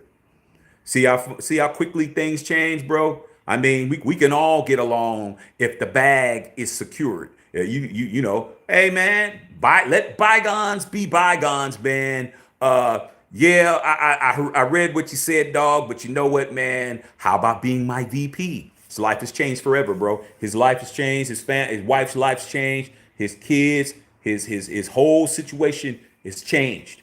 Okay. And no matter what happens, win, lose, or draw, there won't be any draws. But with that being said, JD Vance isn't just going to be JD Vance no more, dog. He's no longer JD Vance standing on that stage. He is on a different level, man. Talk about somebody winning the lottery that didn't buy a ticket. That would be him. Okay. George Ford said, vote Republican. I see those 3Ks. Okay. Corey Cross, I know the feelings. I have 3 kids. Hey, like I said before, man, my job on here is not to educate anybody on what your decision is. I think that everybody that's watching this channel, at least over here, or what you do when you're not watching this channel, that's up for debate. Is that everybody on here, no one's dumb. I don't consider you guys to be idiots. I consider you guys are going to be making rational decisions. We're just here putting the facts out. Okay.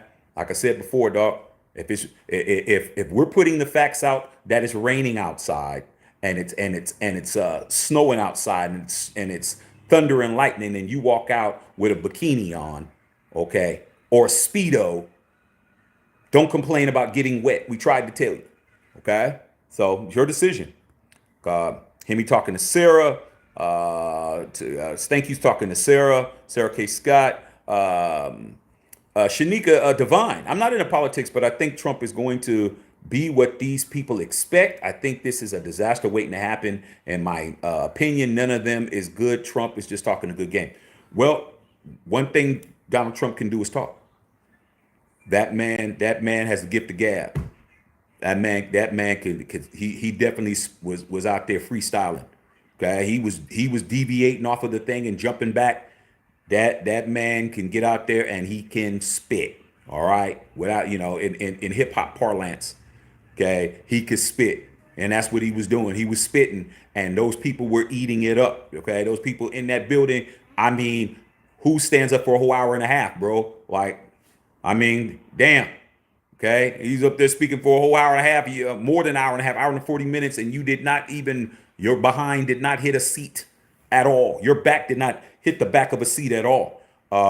So there's people that are definitely eating this up. I'm here to know everything. I need to know all the all what's being said and all what's being considered on both sides. And we're covering it here, and we're also analyzing it.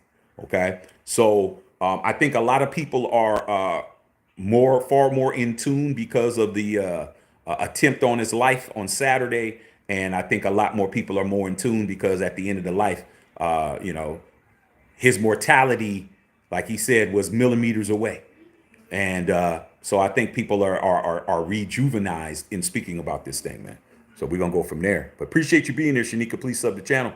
D. Ray Davis. Well, I'm not into politics, but how would JD Vance fare in a debate with Mama Mia? Hey, I don't know, dog. I'll tell you this right now.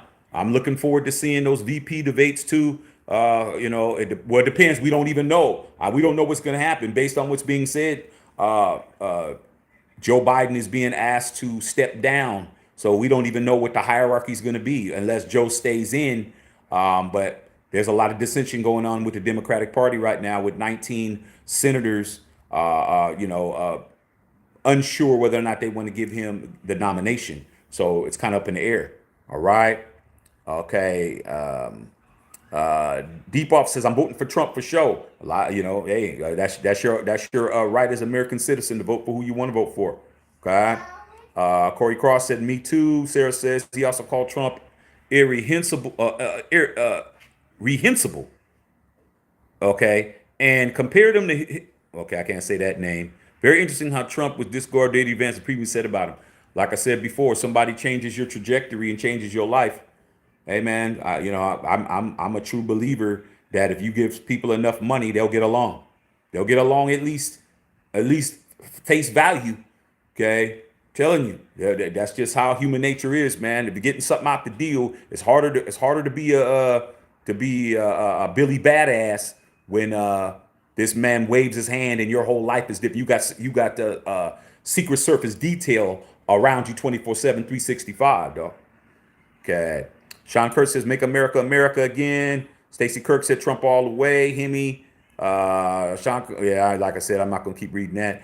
King Ed, what's going on, King Ed? If Trump and Biden are the two best candidates America has offered as president, we're in trouble. Like I said before, both of these guys have their shortcomings. Both of them have their strong suits and their shortcomings. Neither one of them, in my eyes, is the perfect candidate. We don't have a perfect candidate that's going to be in this election. You're going to have to figure out who's best for you. You're going to have to figure out what's best for what it is that's important to you. Okay. And I'm telling you, that's exactly what I'm doing. Okay. At the end of the day, man, what's best for my household that I'm sitting in right now, that's what I'm doing. Okay. I'm letting it be known now. Seneca Divine said Trump is a disaster waiting to happen, in my opinion. Cosmo said yes, Trump, great white hope. Okay. Black and Black said hell no, Trump 2024. Drew Day Davis said nice stairwell, my brother. Yeah, man, appreciate you, man. Appreciate you. Okay. I'm trying to keep my standard of living up to par. All right. We got a lot of Trump supporters in here. We seeing these Trump, I see you guys in here. Norman said Trump is for the people, includes himself in that. It's not right or left, blue. It's all about right or wrong. I mean, that's subjective.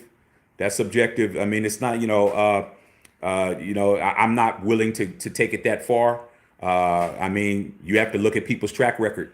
If Biden is going to be living down his previous 4 years, Trump needs to be lived at his previous 4 years. Like, you can tell me anything, man. You can tell me the sky is falling. I go outside and I don't see it falling. That's what I'm going to do. I'm not taking anybody's word for it. Okay. But like I said before, you're your own person and you guys have your own belief system. So for me, like I said before, I'm listening to everything. Every word that's coming out of these guys' mouth, I'm definitely paying attention. All right. Okay. I see you guys on here. All right. A lot of Trump supporters on here. I'm not going to read them all. All right. Holy Candidate said, what do you think of one good thing between both of these candidates? I think between both of the candidates, they truly believe what they're saying. That is a good thing. I mean, it's a lot easier for you to vote for somebody who you really believe what they believe. You know, I mean, we've all been lied to. I don't care what walk of life you're from. You've been lied to before. Okay, and it takes an innate personality or an innate person to be able to know when somebody's lying to you. You could just feel it. Like when you could feel a lie, it's different when you be told a lie. But when you could feel a lie, like you feel it, like man, nah. There's something to it. It's something about it that's bothering you. There's something about you that's just irritating. That's just poking you. Okay, that takes that's intervention, bro. That is definitely something that I have. Okay, but what I do like about both of these guys when they're up there talking, they really believe what they saying. They both that's pretty much what I could say. Trump believes what he says. Biden believes what he says. But at the end of the day, neither one of those guys are me. Okay, it's got to go through. It's got to go through my checks and balances. It's got to go through my belief system. It's got to go through my truth serum, and that's what it is. All right. So that's what I could say. All right. Thank you. Said emotional people vote Democratic, Republican vote with logic. That's that's subjective. Okay. I mean that's not a fact. All right. Norman, it's up to us, brothers and sisters. We only united make a difference. Yeah, I mean everybody needs to if the country is going to do what it is that we have been blessed to do, which is to have a system where we can actually have an opportunity to go and vote for what we like rather than being in a dictatorship, and you don't do that. I mean, at the end of the day, man, there's no room for complaints at that point. Okay. D-Ray said, I'd rather vote for Hitman Thomas Hitman Hearns. Yeah, man, Thomas Hitman Hearns, man, he could barely speak 2 words of Jay's Tony because he could. Hey, man, those are great fighters, man. Big time fans of both, man. Big time fans of both, man. Big time. Okay. All right, man. Justice Saw, what's going, Jay Sizzle? How you doing, man? How you doing, brother? Okay. Yeah, Shaq in the house. What's good, hey man? We've been talking these politics for the last 4 or 5 days, but we're definitely gonna.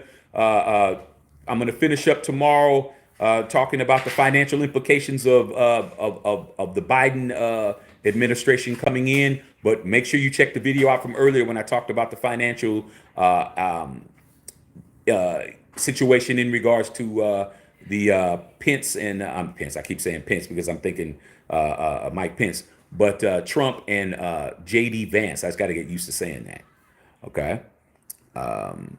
Bill Holloway, what's going on up there, man? It got me on up there in Washington at the UPS garage up there, man. Man, salute to my boy Big Beezy, man. Hey, Big Beezy, man. I heard you guys are gonna be going on strike. How you guys feel about what former President Trump said, man? I know you had me on in there, man, but I was in there struggling. I ain't even gonna hold you. It's only 9 o'clock here, but I was like, man, me not being able to engage and just sitting here and it's not a movie. It's not something blowing up. I'm not watching Tom Cruise running across the screen or something. It's really hard to do.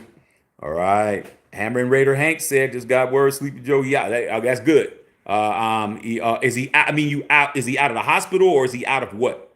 Okay, I need to know. Need a little bit more idea of what you're speaking of. He's out next election. Well, then I haven't heard that yet. But then again, I've been on live. If that's the case, it's a matter of who they're going to get now. Is it just going to be Kamala running? And if that's the case, we're going to find out. Okay. Yeah, I mean, we're hearing rumors.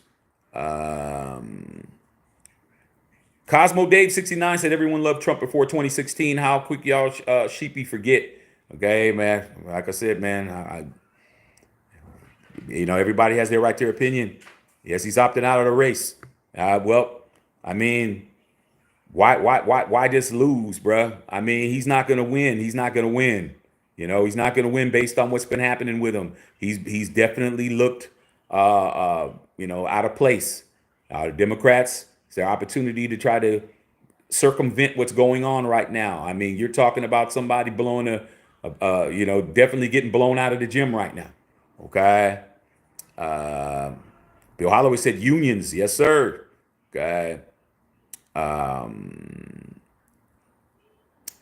Oddly Torres says, I ain't American, but if I had to pick from the man with dementia and Oompa Loompa, then I'm picking Oompa Loompa. Hey, well, at the end of the day, man, may not have to make that decision. If the rumors or what everyone's saying that Biden is out then we don't have to worry about somebody who is allegedly accused of having a debilitating disease. Okay. All right. I see you guys, man. Back in black, stand with Trump, even though all politicians are corrupt. Who else? You guys do, you know. Like I said, I'm just reading through here. D. Ray Davis, Joe ain't dropping out of the race. Oh, okay. So like I said, it's just propaganda. Once again, man, people will say anything. Okay, I haven't heard anything. I haven't gotten any type of breaking news on my phone or anything like that. So, like I said before, okay, we're gonna find out what's going on. Okay, I see you guys were going in. You guys were going in. All right, scrolling, scrolling, scrolling. Okay, okay. I mean, like I said, man. Glob Black said Joe Rogan for 2028. Joe Rogan's too smart to run for president, man. Why run for president and disrupt his whole situation that he has now? But salute to Joe Rogan. Dear Davis, now he's getting back Trump comfortable. Yeah, I see you. Okay. Just reading you guys' thing. Ali Torres, wasn't Kanye running 2020? Yeah, he was running for 2020, but a lot of things happened in that little bit of time, man. He lost his net worth and you know, he got you know, he made a real big enemy amongst the Jewish population with a lot of the things that he said. So there won't be any running for president for him. Okay. All right. Just scrolling again, man. M says, "Where's Kanye when you need him?" Kanye's down here rolling around with his new wife, bruh, with everything hanging out. He's right here in L.A. running around, man. Last time I saw him, he was at on TMZ. He was at Bledsoe's barbecue on La Brea, man. That's the spot that I go to go get that barbecue chicken and beef beef brisket. So that's where he was at, dog. Okay, trying to figure it out. All right. Hemi says, "Oh my God, Trump talks like a toddler." Sean Kurtz, man, in the house. B. Harvey said, "Bring back our manufacturing jobs, apprenticeships, and union jobs." We'll see if that happens, man. Like he said, he didn't like. With that being said, Bill, he did say that, and a lot of what he said, I prefaced that in my earlier live. So you can see the correlation that you know Matthew Shack Unfiltered is very astute and very aware of what's popping. But what you're talking about, Bill, he did mention that he didn't like a lot of the union leaders in the unions. Okay, he mentioned that tonight, and I can't remember exactly who he said, but he definitely said he did not mention them by name. He mentioned one guy by name. Okay, he didn't say nothing about the Teamsters and all of that. But I'll tell you, union is only as good as who's running it. Okay, all right. Our Daffy up from Germany. Salute to Germany. Him, he said, talking about Biden. Him, he said, Trump's so good at inspiring hate. Okay, don't look at my profile photo. Said Trump dog 2024. Okay, I see you guys go. You guys were having a little bit of going back and forth with some of you guys on the chat. Salute to the chat.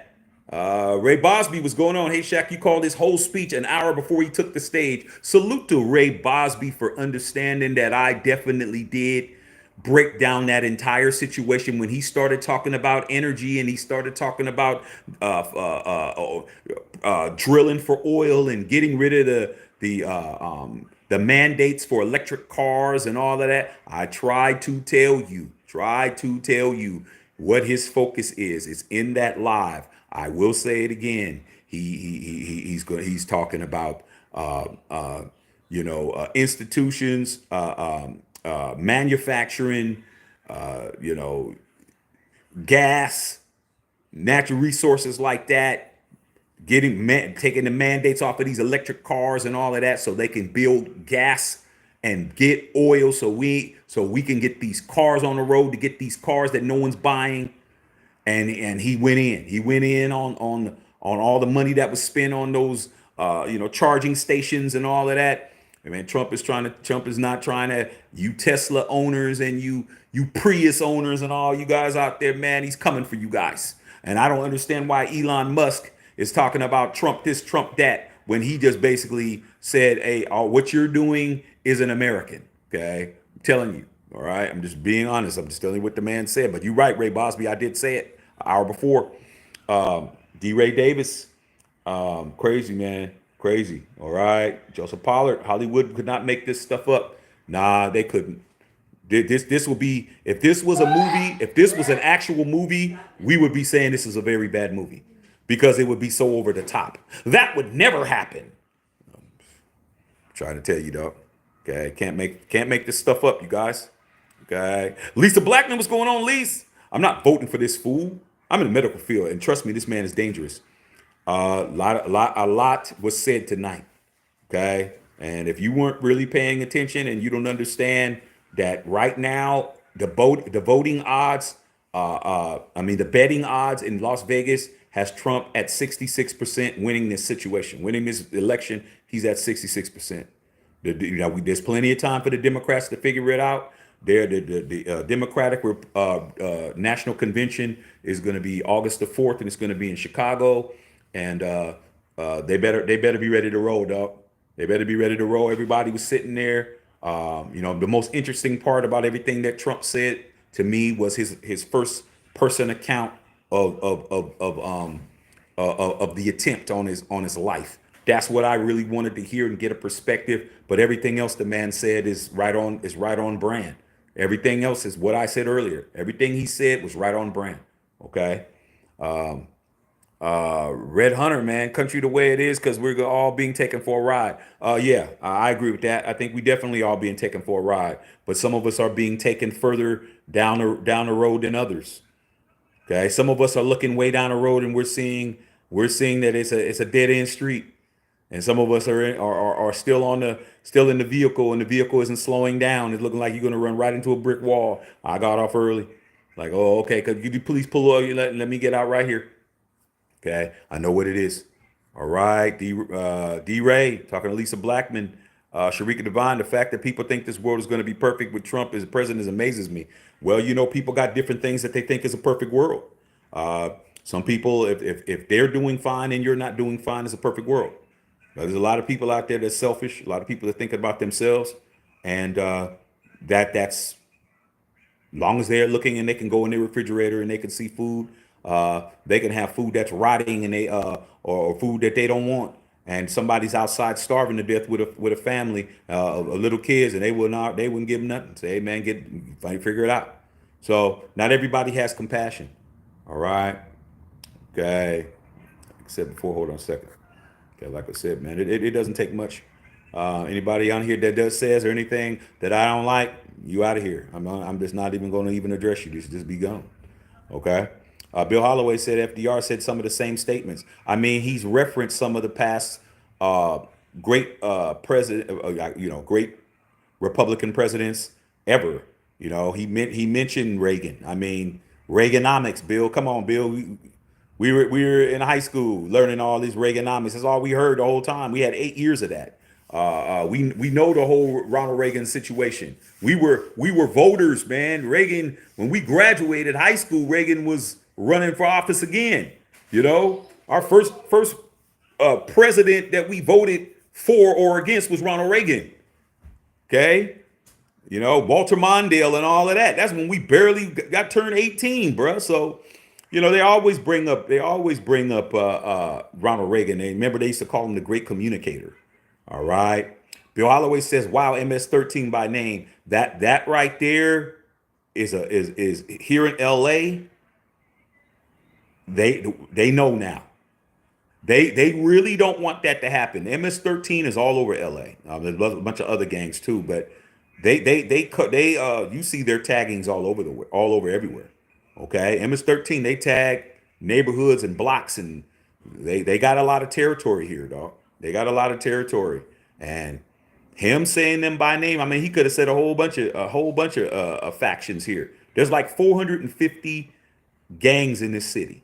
Factions, like different separate factions, of all of them that you can name. There's at least 450 different groups. He named one. Hey man, that's not good. Okay, but it also ties into the immigration angle. All right. Okay. Ray Bosby, he's saying the same thing the last two and a half conventions. but a little bit of Project 25 sprinkled here and there. Yeah, I think he's going to save some of that Project 2025. We went over it a couple of days ago. I really talked to a lot of people to get a very good perspective. One of them is my father, who lived through all of this stuff, and I wanted to get his perspective on it because a lot of this is like I haven't lived through it in my lifetime. A lot of you guys may not have lived through it unless you're over 60. You're over 65 years old. Maybe 70. You could probably remember Kennedy. Kennedy assassination was 61 years ago. So if you're 61, you don't remember it. But if you're older than that, maybe if you're 65 or 66, you might remember it. So I've never lived through this. So I had to talk to my father, who definitely lived through it, to get a perspective of what would happen if this happens. If he gets elected, what's going to happen if this person gets elected? And I got a very good idea of it now. Okay, but he did. I think he's saving some. Okay. Yeah, man. Okay. Omar, what's going on, Omar? All right. Dia Shin said, shameful hate. Yeah, man. I mean, like I said, man, one person's hate is one person's love. Okay, because I didn't see anybody in there that looked like they was upset.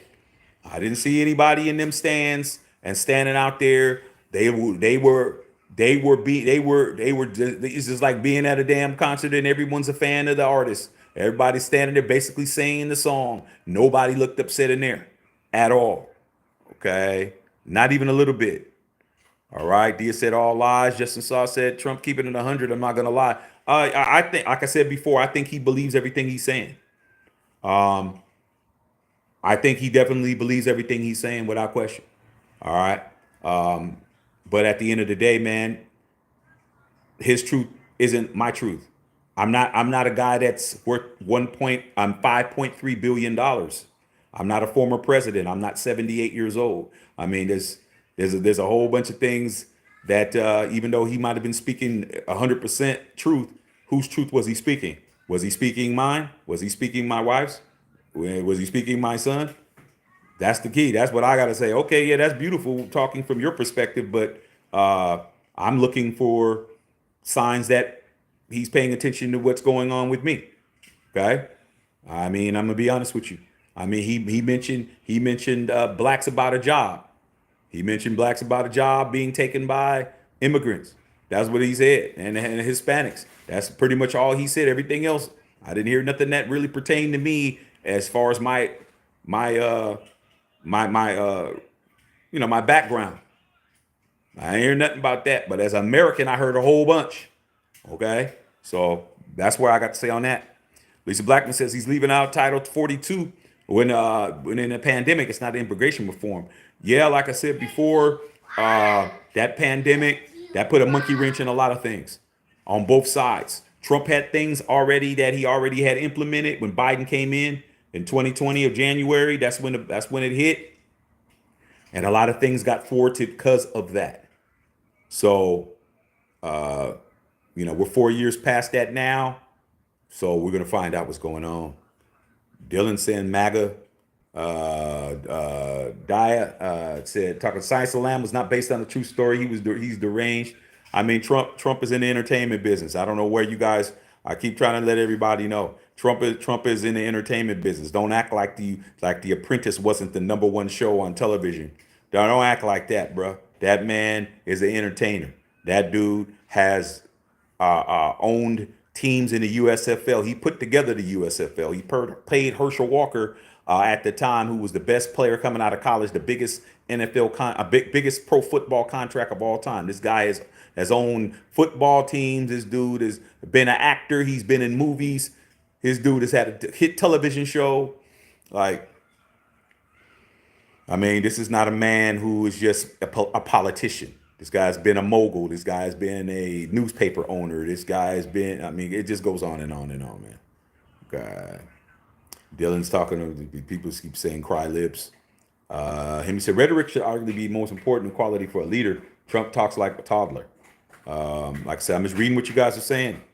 Red said the late great Hannibal Lecter. I kind of didn't understand that. Hannibal Lecter is a fictional character. Sir Anthony Hopkins played him, and based on the movies that I saw, I didn't see Hannibal Lecter die in any of the movies. He always was at the end on the phone calling Clarice or calling somebody. So I don't know. I don't know what that actually meant. Okay. She nigga said a criminal talking down on other criminals. I mean, he is a convicted felon at this point, at this juncture. Um, September 18th, he will be sentenced. But if you think he's going to spend a moment in jail, it's definitely not happening. All right, it's not going to happen. Maurice Toole in the house. What's going on? Joseph Pollard again. Hollywood could not do a better job. This guy wrote a whole manual on BS. Okay. Ozal says, why are you looking like you're about to sleep? Because I sat here for an hour and a half listening to somebody talk and I couldn't be involved, man. It's like anything else, man. You talk for an hour and a half straight, I'm gonna get tired, man. I'm a human being. You're not looking at a robot, man. Okay? So yeah, I was tired. But at no time did I not pay attention, but I definitely was getting tired. And you guys that are on the East Coast, I know you guys are definitely, it's tomorrow over there. All right. Johan says, I like it with bills on an all-time high, thanks to Bidenomics. I'm gonna tell you this right now. I'm not naive to believe that we're gonna roll back all the prices. Nah, things are gonna go up, bro. Gas is gonna be high. Everything's gonna be high. I'm not buying into that one. I mean, if you guys want to buy into it, I don't think that Trump's going to turn back the clock and gas is going to be under $3 a gallon or nothing like that. Nah, nah, you know. Okay. Yeah, I think the prices are going to go higher.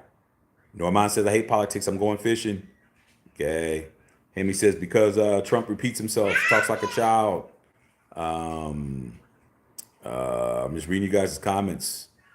Bills aren't high because of POTUS. Thank you. Thank you. That's what I'm saying. Like I said before, it's your job to be able to understand if you're being manipulated or not. Okay. I've been alive long enough to see several presidents, and every president prices went up. I ain't never seen a president where the prices went backwards. I've never seen it. But maybe you have. Okay. Shanika said Trump's a true con man. He did it, but a while back, president just to tell the people what they want to hear and they will win. Yeah, I mean, he knows what he's doing. He knows what his people want to hear. Uh, Deborah Caldwell, these are stressful and dangerous times. Biden has COVID and little is known slowness walking. 81, remember 45 said Haiti was yes, he did say that. Racist will show you that he is one. One thing about Trump, he's not apologetic about anything he says. He stands on business when it comes to what he says. And, even if he may not have mentioned it, he's not retracting nothing. Okay. So whatever he said in the past, he said in the past. Madeline said, you look like an actor. I am an actor, SAG actor, Screen Actors Guild. Okay. No mind. I'm just reading you guys are saying. Like I said, Diaz says, I'm not listening to this pathological lying narcissist. Wow. Okay. 2R.X, they need a Latino in the office. We're in the middle. Okay. Hey, if the Latin candidate comes in and he's about that life, he'll get a vote from Shaq. Like, you're looking at somebody who voted for every color. Like, man, I don't care, bruh. I mean, I don't live in a fantasy world.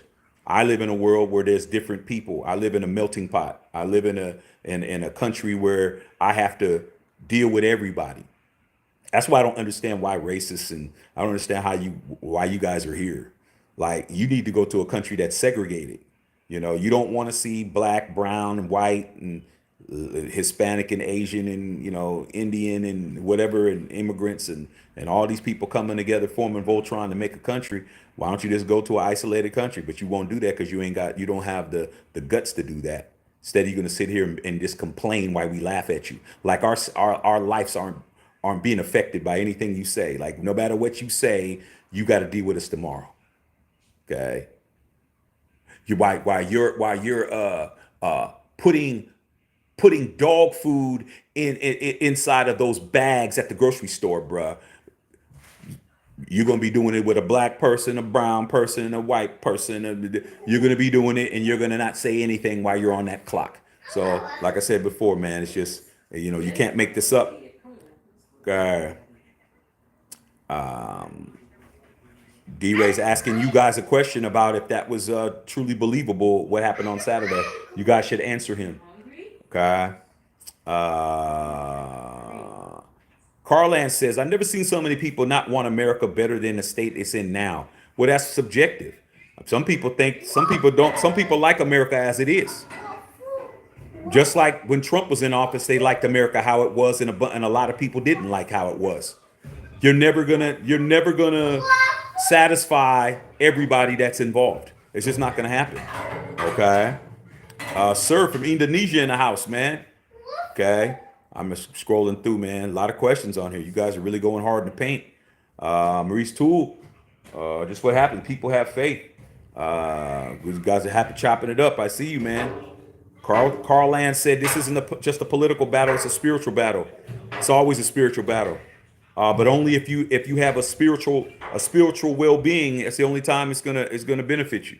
Okay. Him talking about giving Kim Jong-un and North Korea a photo op isn't a flex. It is for him. It is for him, dog. Met him from Russia. What's going on? We got Russia in the house. We got a lot of countries in here. S7 said Trump got street crud. Dare said on what streets? Man, that's a very good question. What streets are we talking about? Okay, like I said, man, I can go down to the hood right now and see what they talking about. Let's see if anybody's wearing any MAGA hats down there. I don't think so. Okay, but we'll, hey, you never know. There might be one or two. Carolyn Mill says Trump 24 because God saved him for the American people. Okay, that is definitely what they're pushing. That's the agenda that they're pushing. Okay, it's supernatural. It's supernatural that he's here. He's here to play savior. Like I said, man, it does have a tinge of a God complex type mentality. I'm here to save you guys. You guys can't save yourselves. I'm here to save you. Okay. And if I wasn't here to save you, then why am I here under the circumstances? Like I said, man, it's a very smart play. I mean, it's a very smart play. It's playing to people's emotions. You seen them people crying, seen those people, the eyes teary-eyed when he was talking about it. These people they're really vested. All right. I was looking it off, man, reading what you guys are saying. Okay. Carlin says, I don't want my kids or grandchildren being brought up in this current administration. I would currently be up and under Trump. America's been flipped upside down.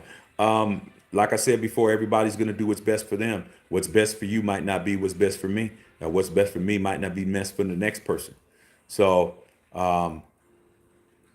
there's a lot of things that both of them, when they were both in office, that didn't go with what I want as a United States citizen, who's a tax-paying United States citizen. There was a bunch of things on both of them that they did. I mean, there's no perfect president. Every president, I had a problem with something that they didn't do.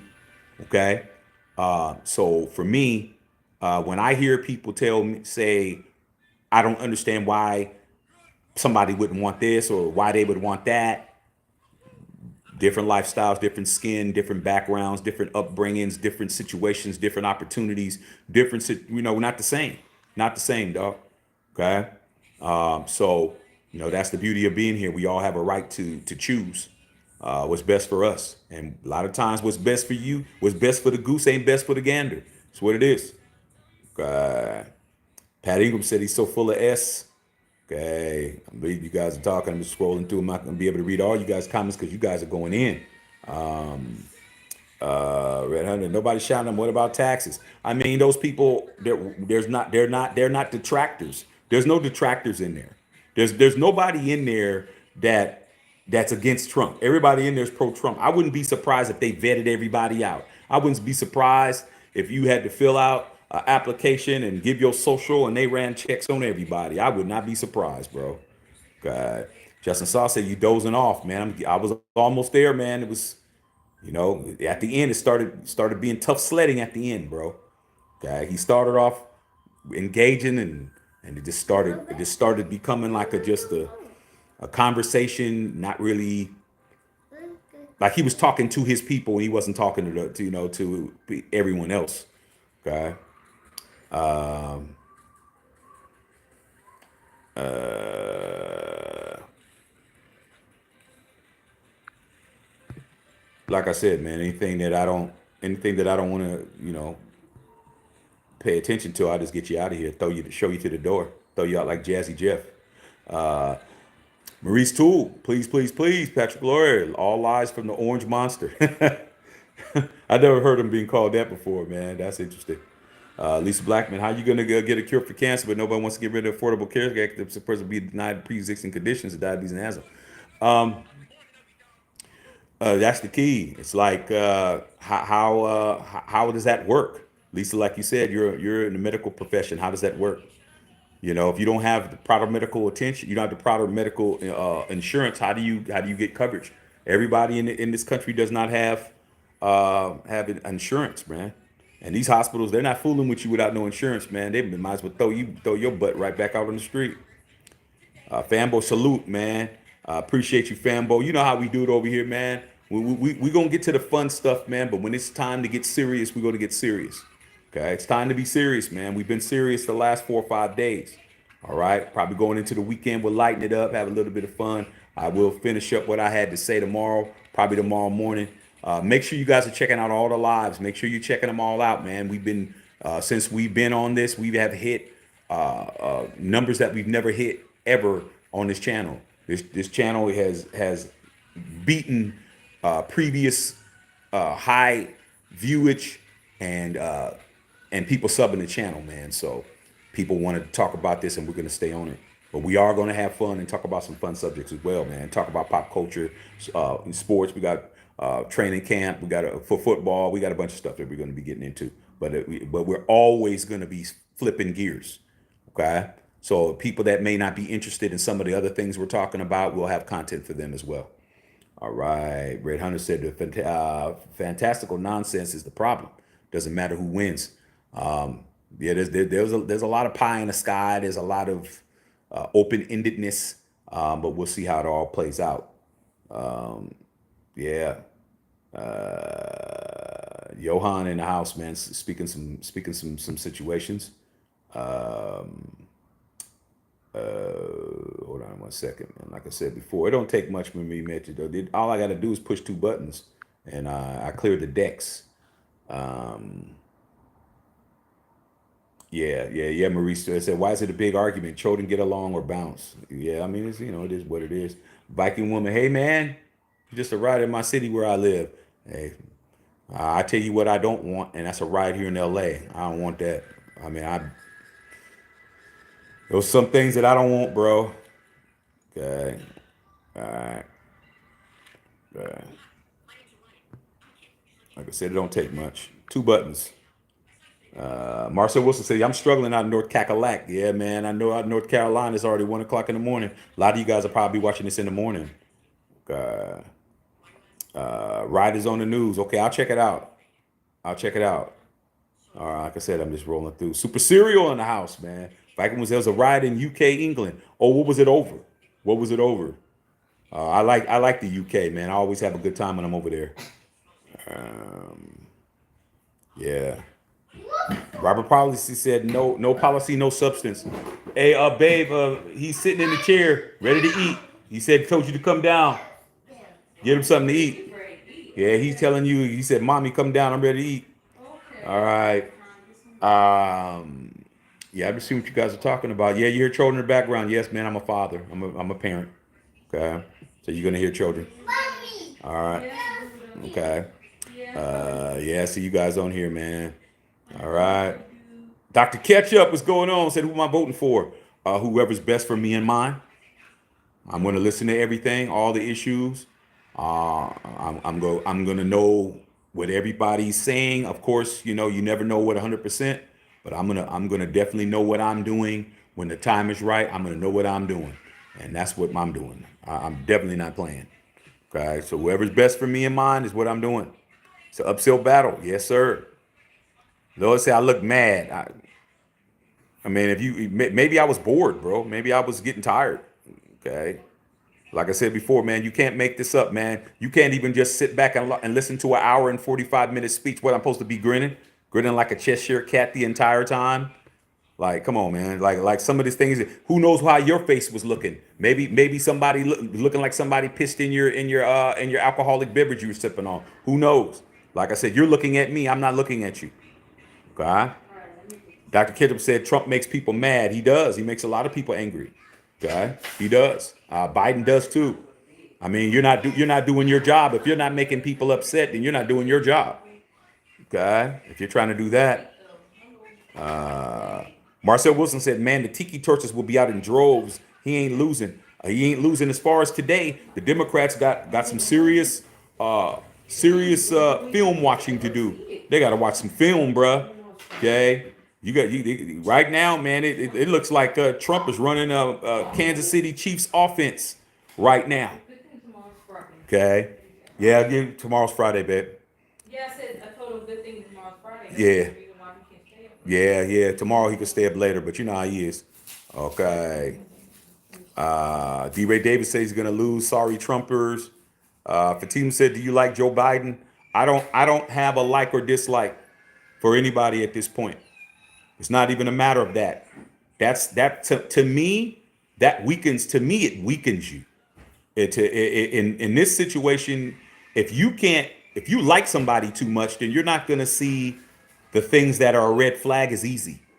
You know, you like somebody, you're gonna give them the benefit of the doubt. It's human nature. I like him. You're gonna give him benefit of the doubt. For me, I gotta only thing that I can do is feel confident in my decision. And for me, I can't get emotionally attached to either one of them. What I need to do is hear what they're talking about and be able to discern what I should do. That's it. It's a decision, bro. It ain't liking somebody. Hey man, we're getting ready to go to the golf range and go out there and hit some balls. Nah, dog. I ain't homies with none of these cats. One guy's 81 years old. One guy's my father's age, and the other dude is a couple of years younger than that. Like, I'm nowhere near that age. I'm nowhere near that. Okay, so I don't identify with them as a like. All right, so that's just what I got to say about it. You know, I'm gonna like whoever's doing what I need for them to do for me. I mean, I'm gonna be selfish about it, man. Whoever's doing more for me, or whoever's going to look like they're doing more for me, that's who I'm going to like. That's it. You have to do something for me. You want my vote? Impress me. Like this is a job interview. I'm watching this as a job interview. I'm not watching this as a, hey man, I really enjoyed this. Like this was like I'm sitting here watching John Wick. Now, you know, I love John Wick. I could sit here and watch all 4 movies in a row. That's in I like John Wick. Trump and Biden ain't a matter of like. It's a matter of them impressing me. God. M said blacks for Trump. I saw a couple of faces. I didn't see a lot.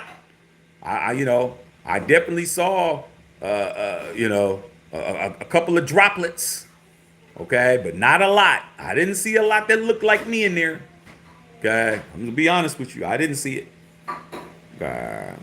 Regiment said Trump 2024. Joel carry on. Trump 24 full on America.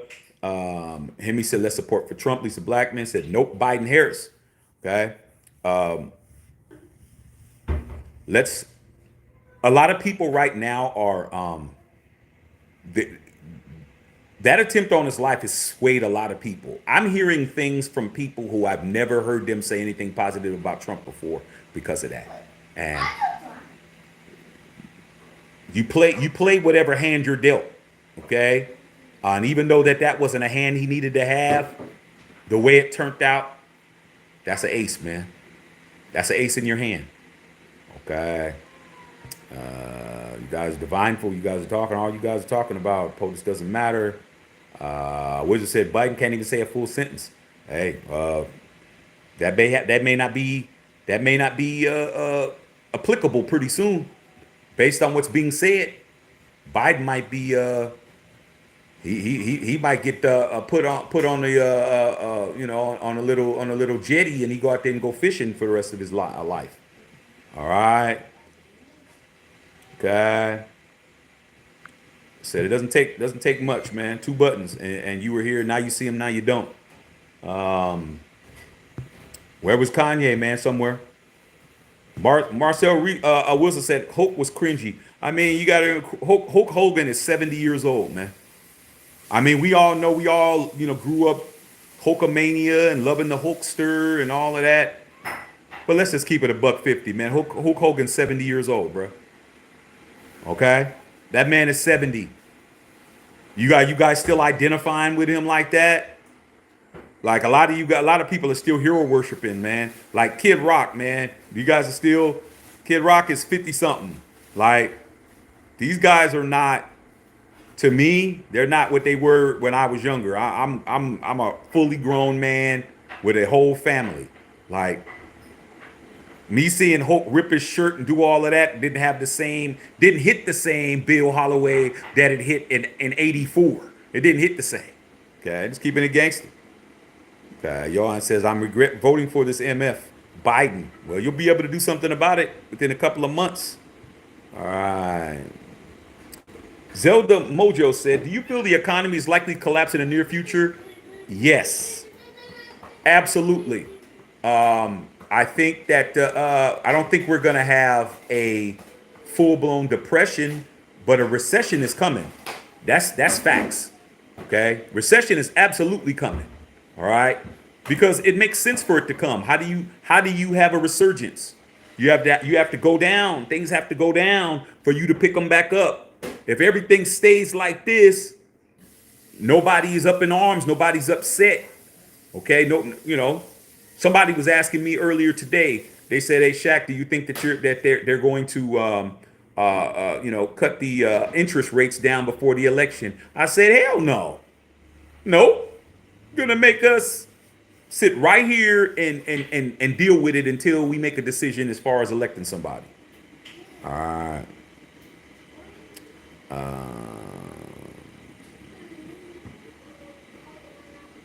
Yeah, it's pretty bad straight up, Zelda Mojo. Lisa Blackman, blame the corporations. Okay. Talking to Johan. Yeah, you guys are saying a lot of stuff, man. Johan said, for the past 2 or 3 years, I'm struggling financially, and I never faced this in 33 years of my life. Well, man, if you're only 33, Johan, you have plenty of time, bro. Like, my father always told me, and even, when I was in my 30s or 20s, you're going to go through at least a couple of recessions. You're going to go through, by the time you're 40 or 50 years old, you should have been to at least two recessions. You already been through one at 33, but it didn't really affect you because you were young. But in your adulthood, you'll probably go through 3 or 4 recessions where things are not going well, and that's why you have to think. That's why we're starting to, we're talking financial decision making and where to put your money in and what industries to invest in. You're going to have to be aggressive. At 33, bro, you play this right. By the time you're 65, you could be sitting on a few $1 million, bro. You got plenty of time. All right. But if you sitting around having too much fun, 33 turns into 39, 39 turns into 41, 41 turns into 50 something. Okay, goes fast. All right. Okay, see you guys, man. Okay. Yeah, Johan. You'll be all right, big dog. I read what you said though. Zelda said, I think the markets will collapse, but it'll be game over. Too many retiring plans are depending on the markets. Yeah, I've already relegated myself to believe that Social Security will not be available to me when I turn that age. I just don't think there'll be any money. I think the money gonna be gone, bro. I think my parents will be the last of my in my family to experience having their money. Now, if you have a pension or something like that, maybe so, but Social Security, I don't think it's gonna happen. Okay. Carol Payton says, Payton, Trump had borders secured. We had bordering economy. We got relief checks. What are we getting now? Where those checks come from? Let's not act like money just came out of the sky. That's tax money. It's like they just gave you some of your money back. I mean, I don't view that as anything. I mean, if I giving you money, constantly giving you money, giving you money, giving you money, giving you money, giving you money, state tax, Fed, FICA, local sales tax, blah, blah, blah, and then you cut me a check, dude, you're just giving me some of my money back. That's it. That's just the way I look at it. That's it. Okay? I'm not getting anything that I didn't put in. All right. John Bergman. Trump is the greatest gifter of all time. Convicted 40% of the country. He's an honest he's an honest common man. Red Hunter, the market collapse, it means game over. Okay, you better figure it out. Lisa Blackman talking to Carol. Carol says you're saying our economy is just great now. Wait till you see them in Chicago and New York, or the Bay Area, San Francisco. Inflation. Okay, Alex Baby said Trump. Red Hunter talking about America first. You guys going in.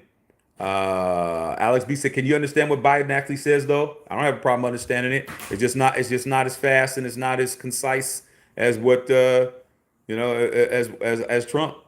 You know, I mean, you talking. You know, I listen to the man. I can hear him. I can understand him. You know, I'm not going to say that he's out there not saying anything. But if you're not trying to listen, it is what it is. Like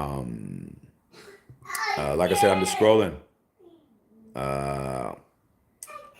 Shanika says, I feel you when you hate something, it sounds too perfect. Yeah, there you go. You hate something. All right, when it sounds too perfect. Okay. Just reading you guys, man.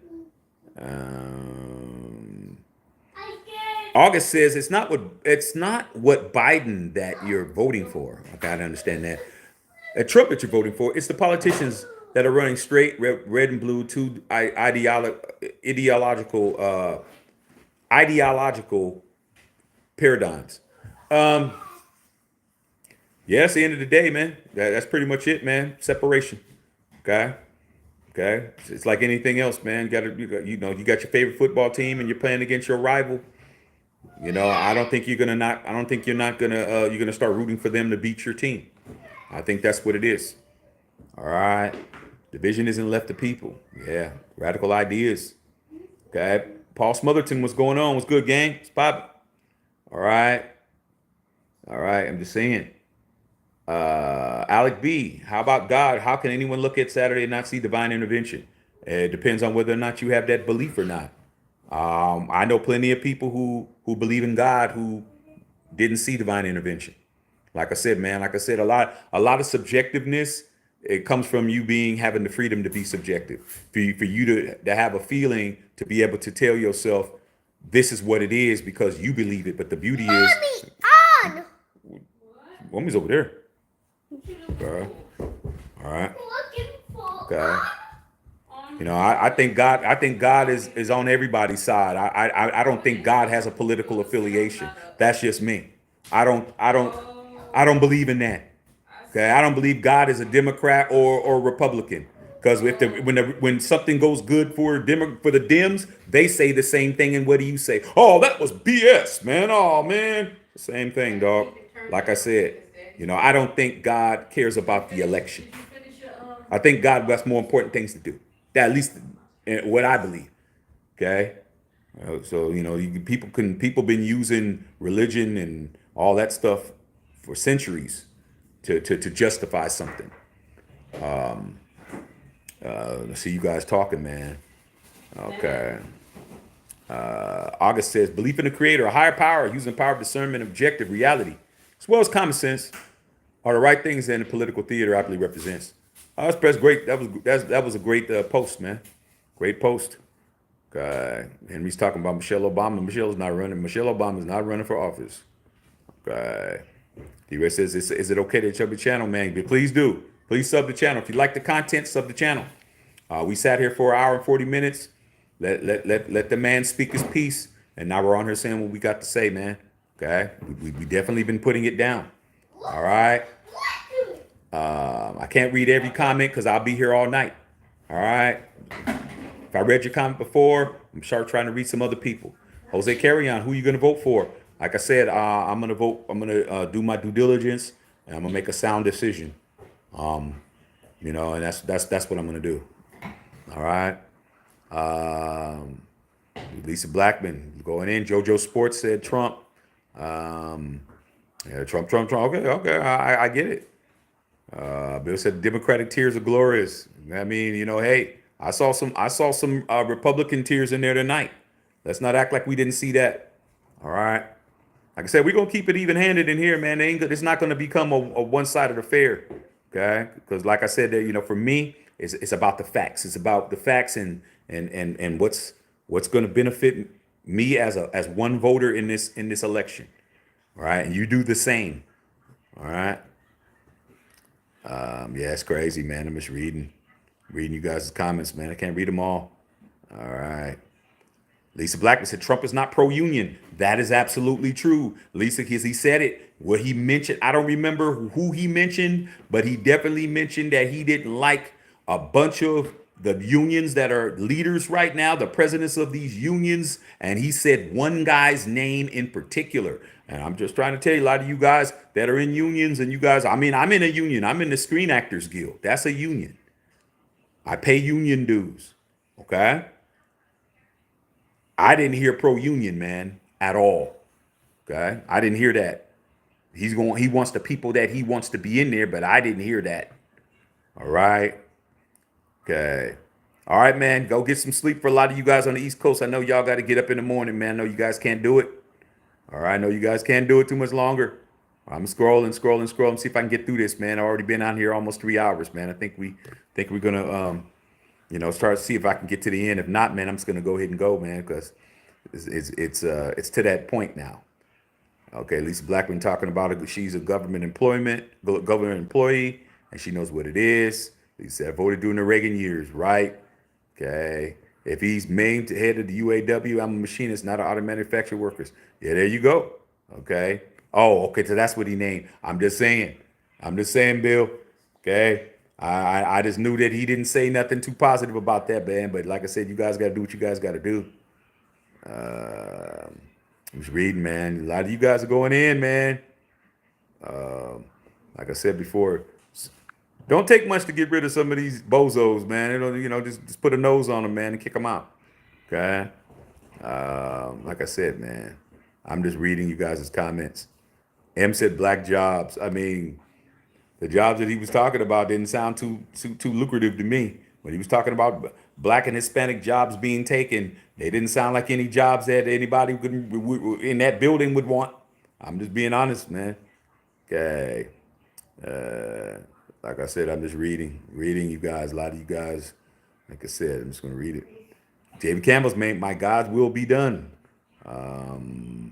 ISB federal judge shot out the BS classified document charges Monday too, but he didn't throw out them 37 counts that are going to be on September the 18th. He didn't throw those out. I mean, man, a broken clock is right twice a day. Okay, you win one, you don't win one. We're going to find out, man. I mean, let's not act like there's not other things.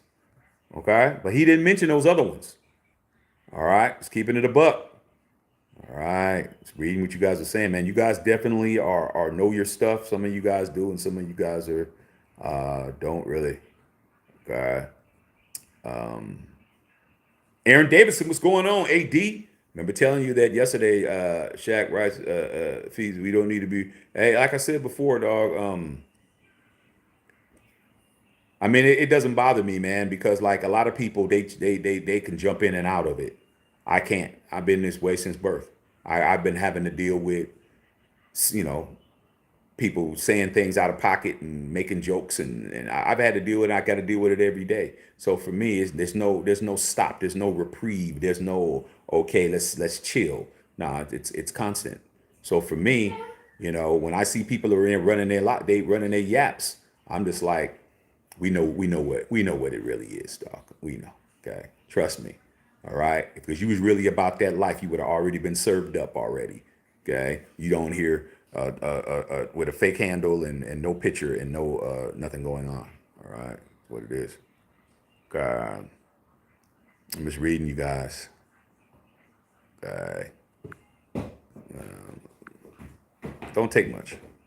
Like I said, Lisa Blackman said, yeah, that attempt was real sad. Yeah, I'm reading what you guys said. Raiders legacy, what's going on? Trump's too divisive, not willing to work with the other side, be voting against Trump again. For every person that liked what was being said, there was somebody that didn't like it. Let's not act like that everybody's on the same page. There's a lot of people that's not feeling it. Okay. All right. Just reading through, man.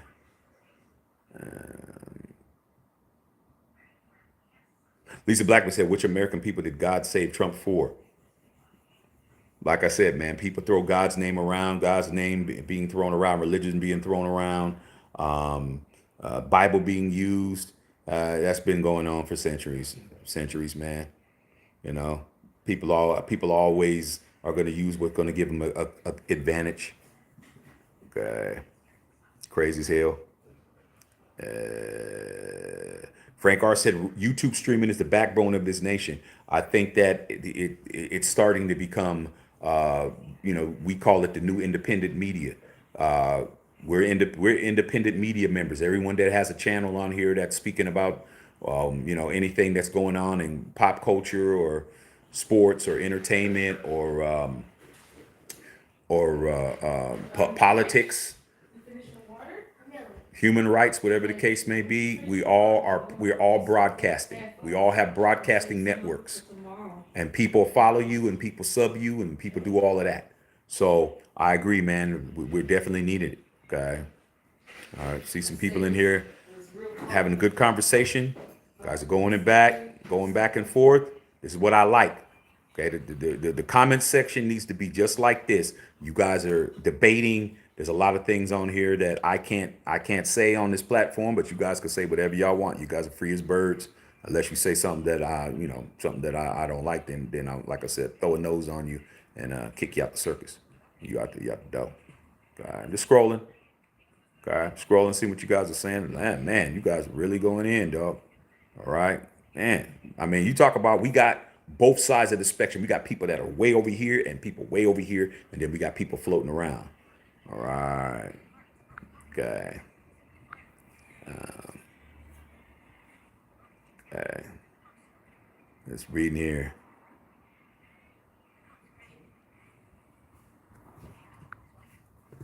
See.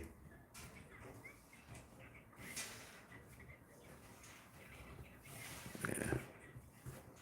I mean, there's a lot of ridiculous people in the world, dog. I mean, it's some of the things that I'm seeing is just like to just.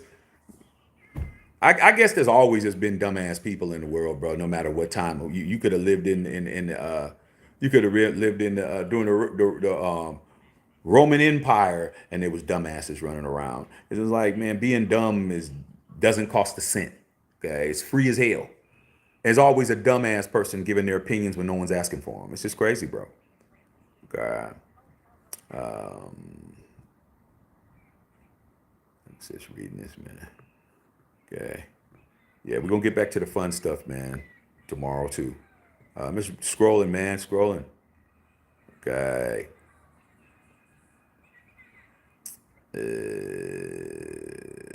Yeah, you guys are going in. I'm just reading. Okay.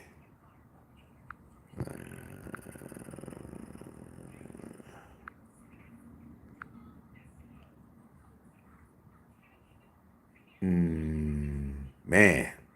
Just read the comments, man. I mean, there's a lot of good points on here, man. A lot of good points on here. Okay.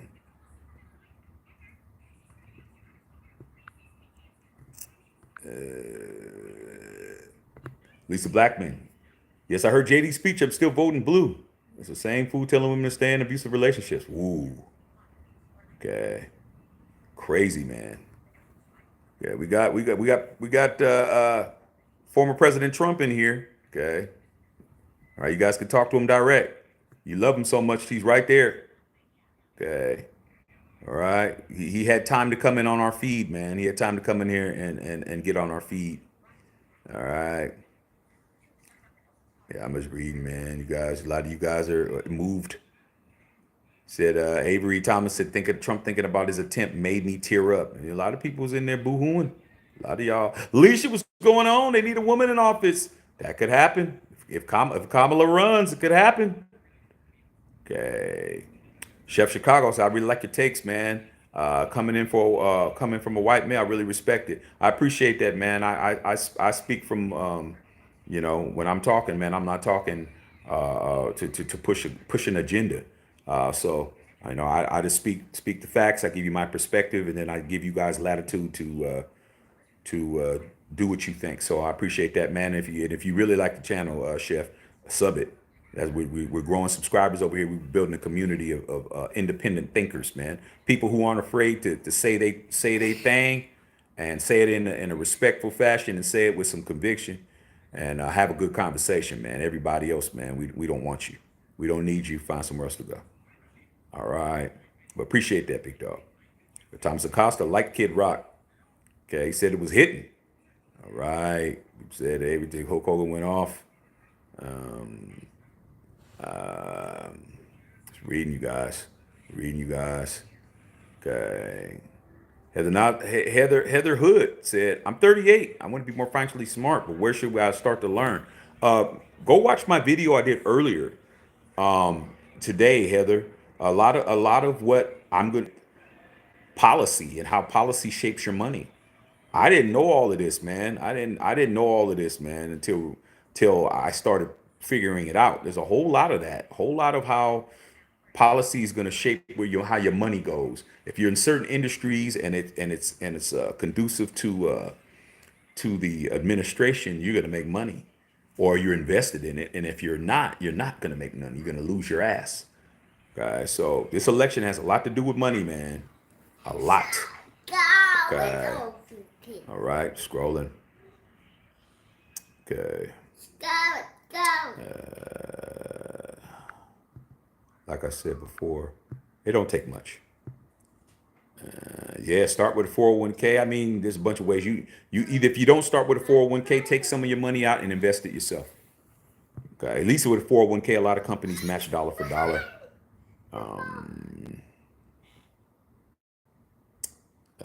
Yeah, I'm seeing you guys on here.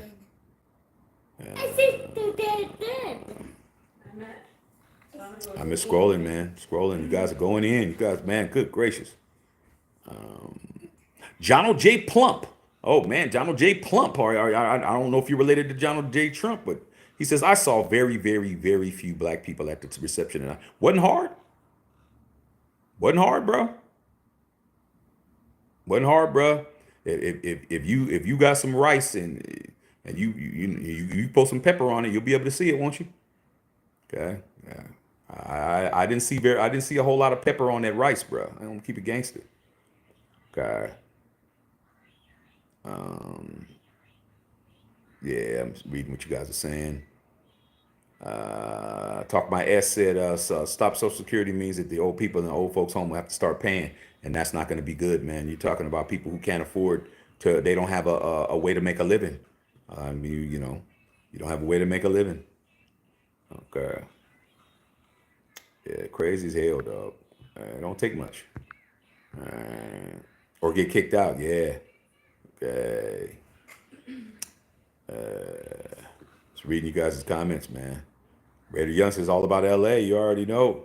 Clyde Brown said it was fake. Okay. Hold on a second. Like I said before, it don't take much. Once you be doing good, and then all of a sudden you're not doing good. You say first you're saying good things, and then all of a sudden you try to flip. I'm gonna flip you out. I'm gonna flip you out the door. It's a lot of comments on here. I'm one person, so it's gonna take some time. Say you love the shirt, yeah, man. You know what I'm saying? Stacking checks, man. You know what I'm saying? Stacking checks. Double entendre. Okay. What do I think about Bitcoin? I talked about it earlier today. I talked about it on my earlier live. You want to know what I think about Bitcoin? Parksha, go over there and check it out, because I did speak on it today. I definitely did earlier this evening. Bill Hobby said, if we bring back middle class jobs, our deficit will go way faster since we're up the largest tax group. If it does, if that's the case, Bill, the only thing that concerns me is what's going to be the pay rate. I think that for you to have more jobs, you're going to pay less. I just think that's what's going to happen. Okay. Bill Holloway with the $2 dono, man. Tip the bartender, no tax. Appreciate that. Well, it is taxed, Bill. I mean, sure, it's taxed. But hey, okay, I'll take it. Appreciate the $2 dono, pimping. All right. Clyde Brown, politics create division. Yeah, it does. So does religion, so does race, so does class, so does, tax brackets. It all does. Okay. Going down. I'm just reading here. Okay. Yeah, we're definitely going to talk about some other stuff tomorrow. Stacy Smith, hi, Stace. How you doing? Tom McGrath said everybody that owns that Confederate flag is voting for Trump. Yeah, because the way of life is conducive to what they want. And like I said before, it's your responsibility to know what's against you. You got to know what's against you, and you got to know what's for you. I know what's for me, and I know what's not for me. Okay? Doesn't mean that I have a problem with you trying to get yours. I'm just telling, as long as you're trying to get yours and you're not trying to hinder me from getting mine, great. But as soon as you're trying to get yours and put me and hinder me, oh, we're going to have a problem, though. We're going to have a problem. Okay? Scrolling, man. What's going on with all you guys? Okay. All right, man. Nah, I'm just reading you guys' comments, man. A lot of you guys are, y'all got a lot of opinion. Your opinions are really strong, man. Really crazy going the way y'all going at each other, man. Like I said, I love it. I love the energy. Michael said exactly. I have a lot of love for Biden supporters and Dems, but I'll be voting for the first time red ever. Love hearing your perspectives, though. Like I said, things change. Things change, man. People are human beings, and human beings will adapt to their surroundings, man. And you make a decision one day, you may not make the same decision tomorrow. Okay, you may want to turn left, make a left turn at Albuquerque instead of a right turn at Albuquerque. Okay, like they used to say in the Bugs Bunny cartoons. Okay, Jay Hill with that word. Like I said, man, it don't take much, man. You now you're here, now you're gone. It is what it is. Don't take much. Okay. It's actually very, very enjoying to see how quickly I can just get rid of folks. Okay, that are just on here not doing what they need to be doing. Okay, you're not on here participating to the conversation. What are you here for? Let's just make it easy for you. Okay. Yeah. Yeah, it's crazy. All right, man. I'm gonna go ahead and tie it up, man. I'm gonna give me about a few more minutes, and then I'm gonna go. Okay. Raider Young said, I love money, Mr. Shaq. I choose money over girls. Well, you get money, you'll have girls. You getting girls don't guarantee you money, though. Okay. All right. Yeah, the shirt says it all, bro. Shirt says it all. Stacking checks. So yeah, like I said, well, man, like I said, I appreciate you guys being on here. Oh, glad we're at the end. Perfect. So yeah, like I said before, tomorrow we're gonna go over financial implications for I can't even say, well, I will say Biden as of now because it hasn't been officially said that he's out of the race, and what things you should be putting your money in, and then we'll get into some football and some other topics. But appreciate you guys being on it. We did 3 hours tonight. We actually did an hour and a half before that. So we did about 5 hours of content, man. Make sure you guys are subbing the channel. Make sure you're checking out all the videos. And I'll holler at y'all, man. You guys have a good night, especially those on the East Coast that stuck around, man. Okay, plans this weekend? Yeah, man. Definitely going to be having a great amount of food, drink, and fun. All right, Sarah, love you, Sarah. Going down, man. Yeah, we're going to go in. Okay? Make sure you watch the video from earlier, man. Matt the Check and Filter.